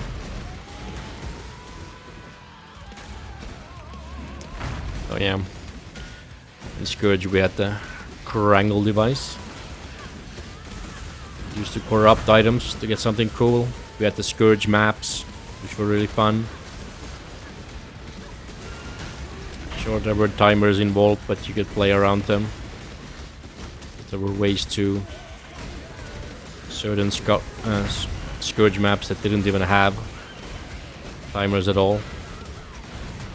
Definitely wasn't as bad as something like, you know, Legion or Incursion. Straight up, you have the damage or you don't.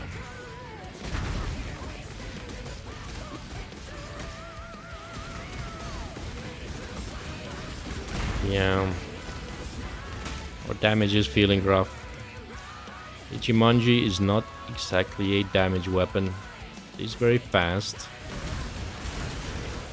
And I feel we need to do something to boost the damage further. Like obviously we could get some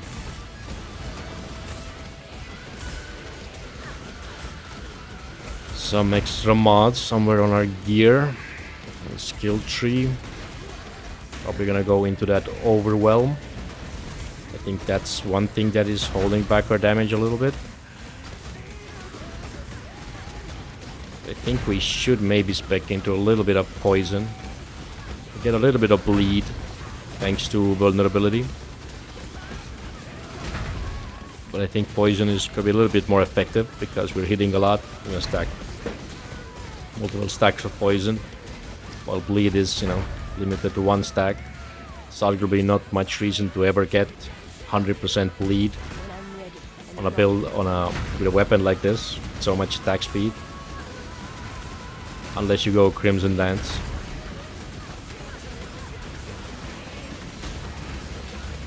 Because you can't apply multiple stacks of bleed unless you take that keystone. It's different with poison. Poison you can stack indefinitely.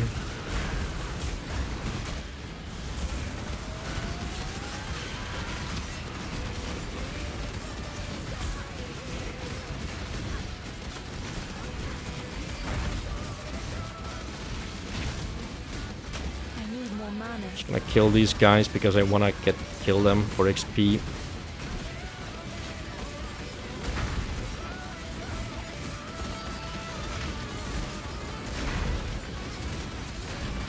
At least the good thing is that we feel pretty tanky.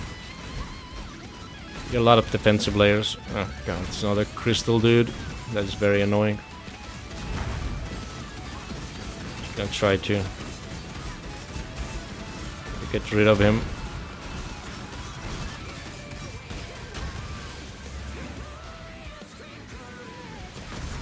Yeah, at least we feel pretty tanky. Then it's basically chaos damage and some damage over time that really screws with us. We have basically 0 regen outside what our golem gives us, and it's just not going to be enough to take any kind of a proper chunk out of the damage. Like we have 184 regen. It's pitiful. Like it's actually pitiful. We have some protection against chaos from our Pantheon. Well, not poison, not chaos specifically, but poison. If we get it upgraded, we'll get some protection against chaos. That will be definitely worth doing.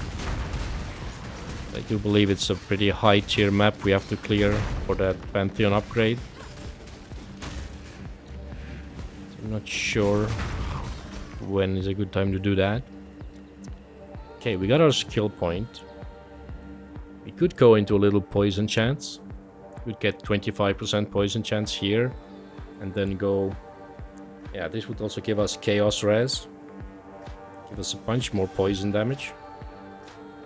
Our amulet gives us a bunch of multi.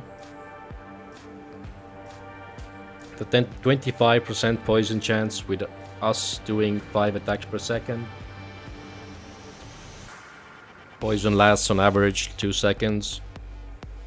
So we could, you know, every second we could get at least 1 stack and basically upkeep 2 stacks over time. Each poison stack does 30% of our weapon damage per second, you know, with some increased damage and some multi. We push it a little bit higher. It's definitely not a ton.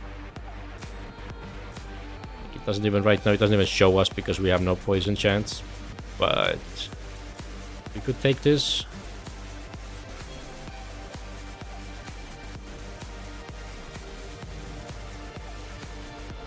He still doesn't show us poison damage. Oh, actually, we can't take poison right now.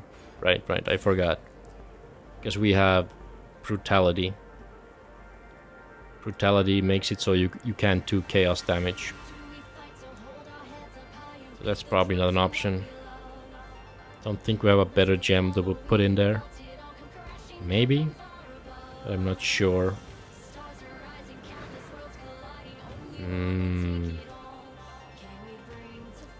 Yeah, we're just gonna go here.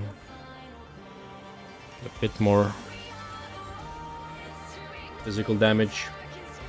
That's like 2-3% more damage. Try to get these physical overwhelms. When I'm ready, but not before. This way, Exile. Okay, let's grab these guys. Exile. Quickly.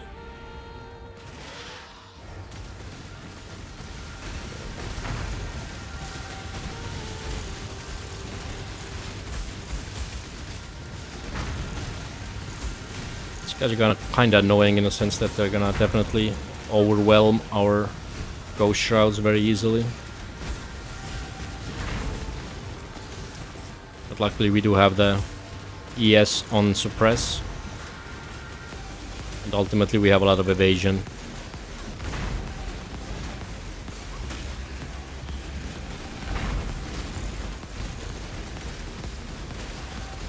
So it's all gonna be fine.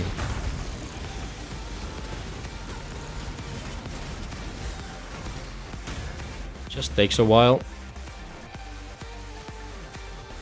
But you know, it's better on hardcore to take a while and not die than have a bunch of damage but be at risk of dying every single map. No, you don't really want that. You just have to play a little safer, a little slower, a little more reserved. If you don't think you can handle that kind of playstyle, it's probably best not to play hardcore. Unless you're really good at the game. Because if you are good enough, you can of course make builds that are way faster, way stronger. Like if you're someone like Ben, you know, he's a guy who can go into the Gauntlet event with insane modifiers and be like level 90 and red maps in 12 hours and be killing Ubers like on day 2. That's what's possible if you're good enough. I'm not really on that level. I don't think I'll ever be on that level.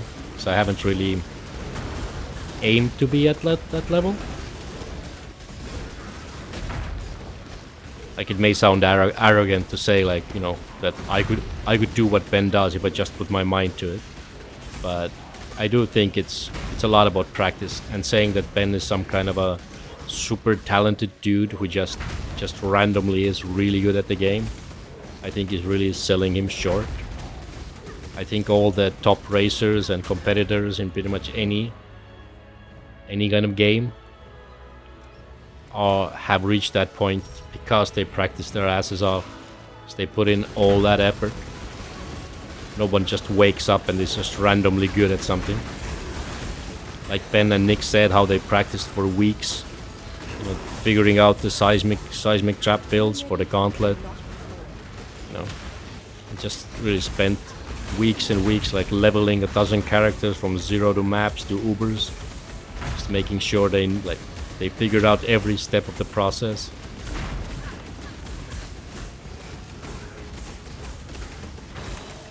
This guy sucked up all my flasks. That's kind of awkward. I'm actually gonna go jump into town because having 0 flasks is very rough. But yeah,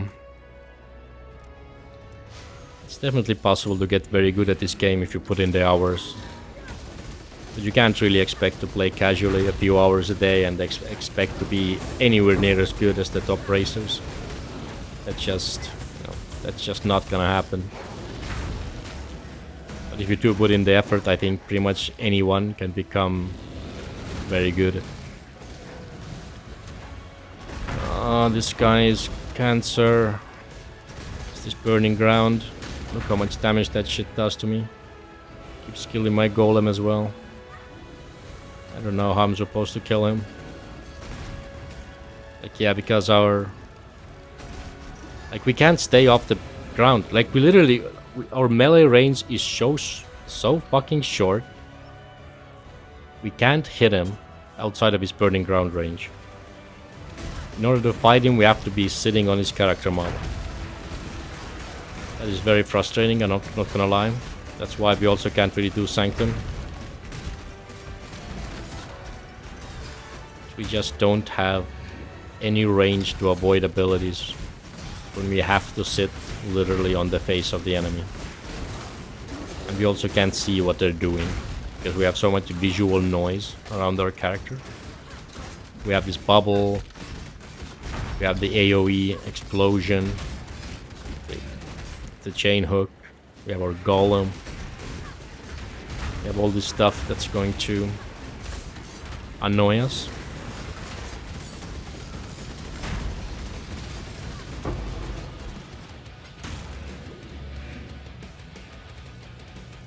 Okay, it's the boss arena, there's basically nobody else left. I think the only thing this boss does is put some bleeds on you, and we are immune to bleed, so can't see them doing anything to us whatsoever. Just gonna take our time, beat her face in.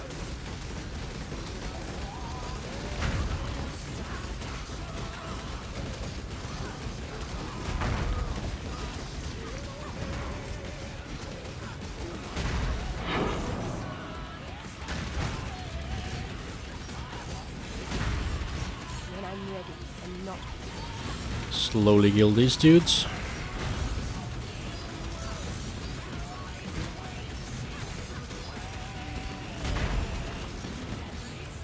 And that's that.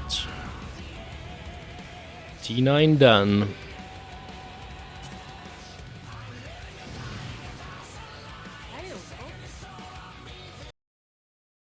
Let's sell these. Stygian is point. No way to do anything with it. But we don't care.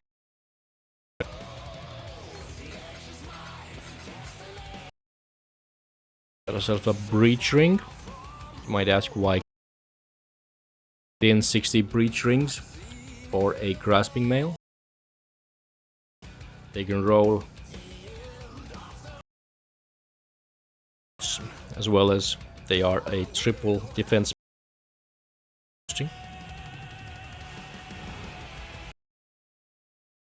Minutes left.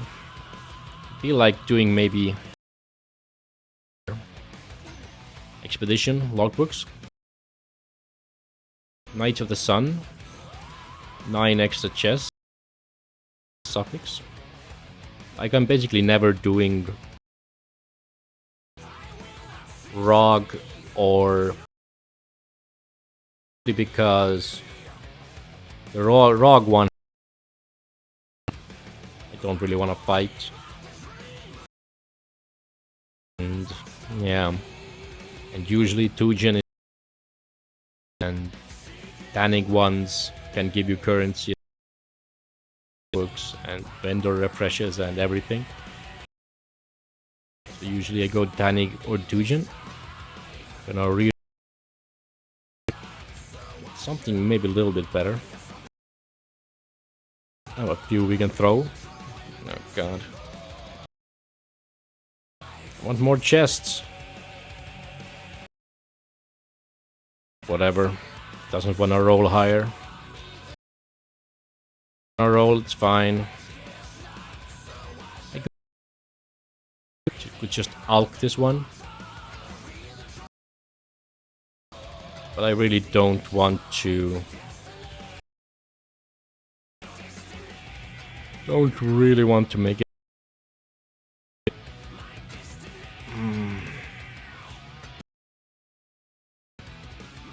I swear it's harder than it is anything else. Logbooks just a smaller setup, smaller set of rolls. Actually roll. Whatever. Fine. Actually, no. Fuck it. I don't want. Fuck chain, man. Will not recover. Fine, take your movement speed, whatever. I don't know much about the Marrakech.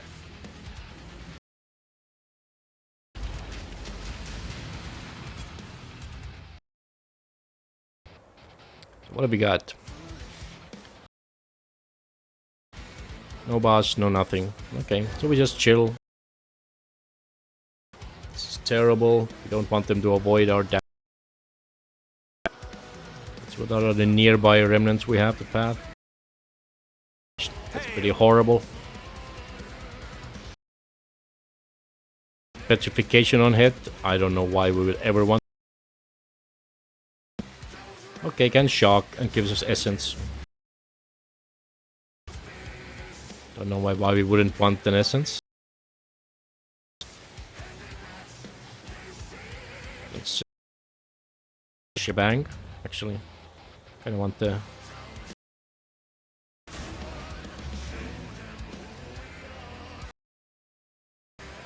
Can't get that, so let's go down. Ones we'd like to get. These are both really nice. So we don't care about. We can also skull markers.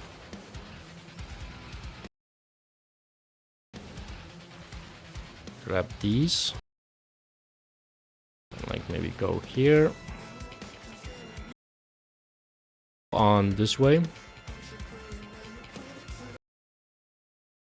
Another essence. These are really good. Stacking up.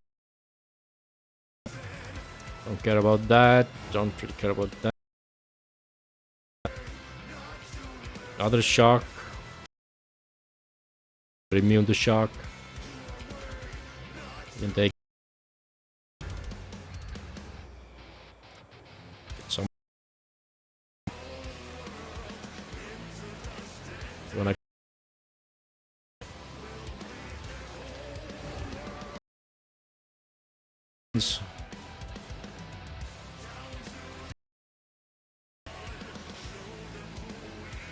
I guess we can. Yeah, that's fine. 80% chance to shock, immune to cold chaos, penetrate chaos, like the shock, which is all fine because we have 100% avoid.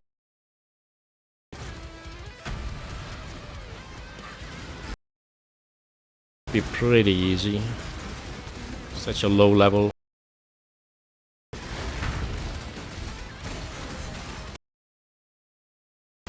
There shouldn't be anything special about it. And not before.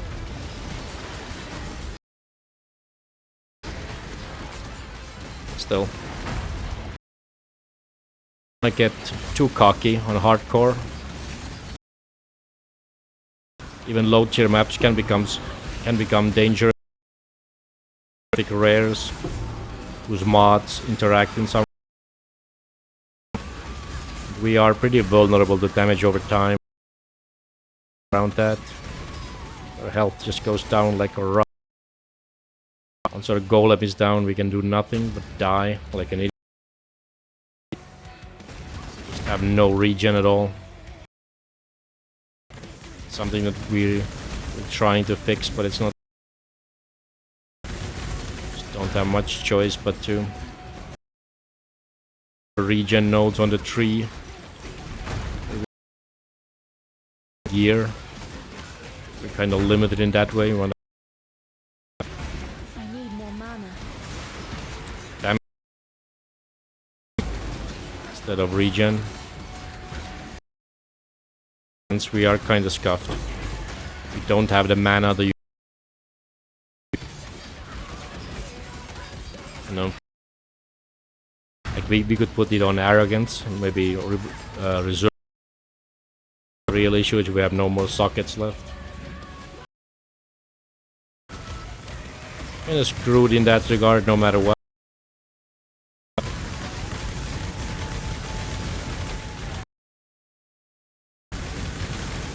There's a guy cursing us, I think. Jeez. It's just a molten shell.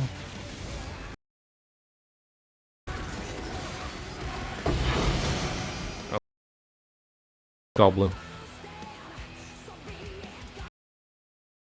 Spent like almost the first 3 weeks without seeing a putrid cloister, and then suddenly I started getting them. Or fifth one. It's kinda that had just suddenly happened. They started dropping from everywhere. And there's stuff out anyway. Oh, clay shape. Getting awfully close. Full Golemancer set. More primordial jewels, and we'll be. The hell are you guys going? Come here. Catalyst and claw. Bunch of essences. When I'm ready, and not before.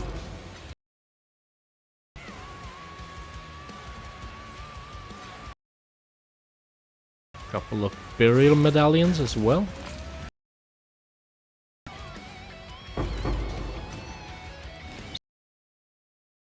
Get a decent enough of a whole low level logbook.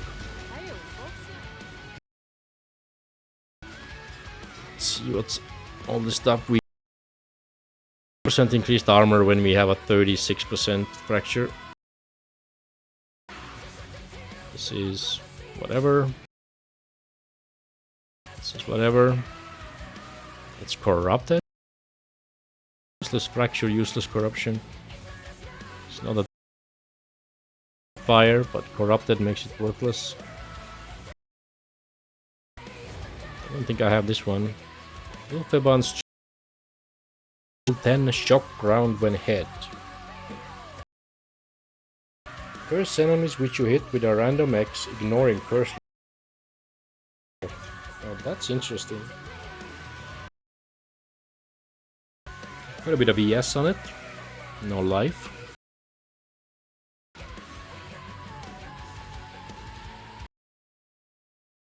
Build that has no evasion. Trigger shocked ground when you're hit, and curse or in curse limit. Which kinda crazy. That means you can, as long as you get hit, you can pretty much apply every curse in the game on them, right? If you ignore curse limit. Only if it has the normal duration of like 9 seconds or something. But yeah, Clay Shaper.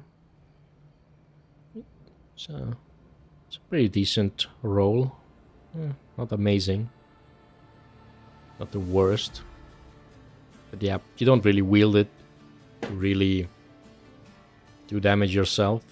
It's more damage for your golems. And +1 max number of golems is why you want this. You can like dual wield this.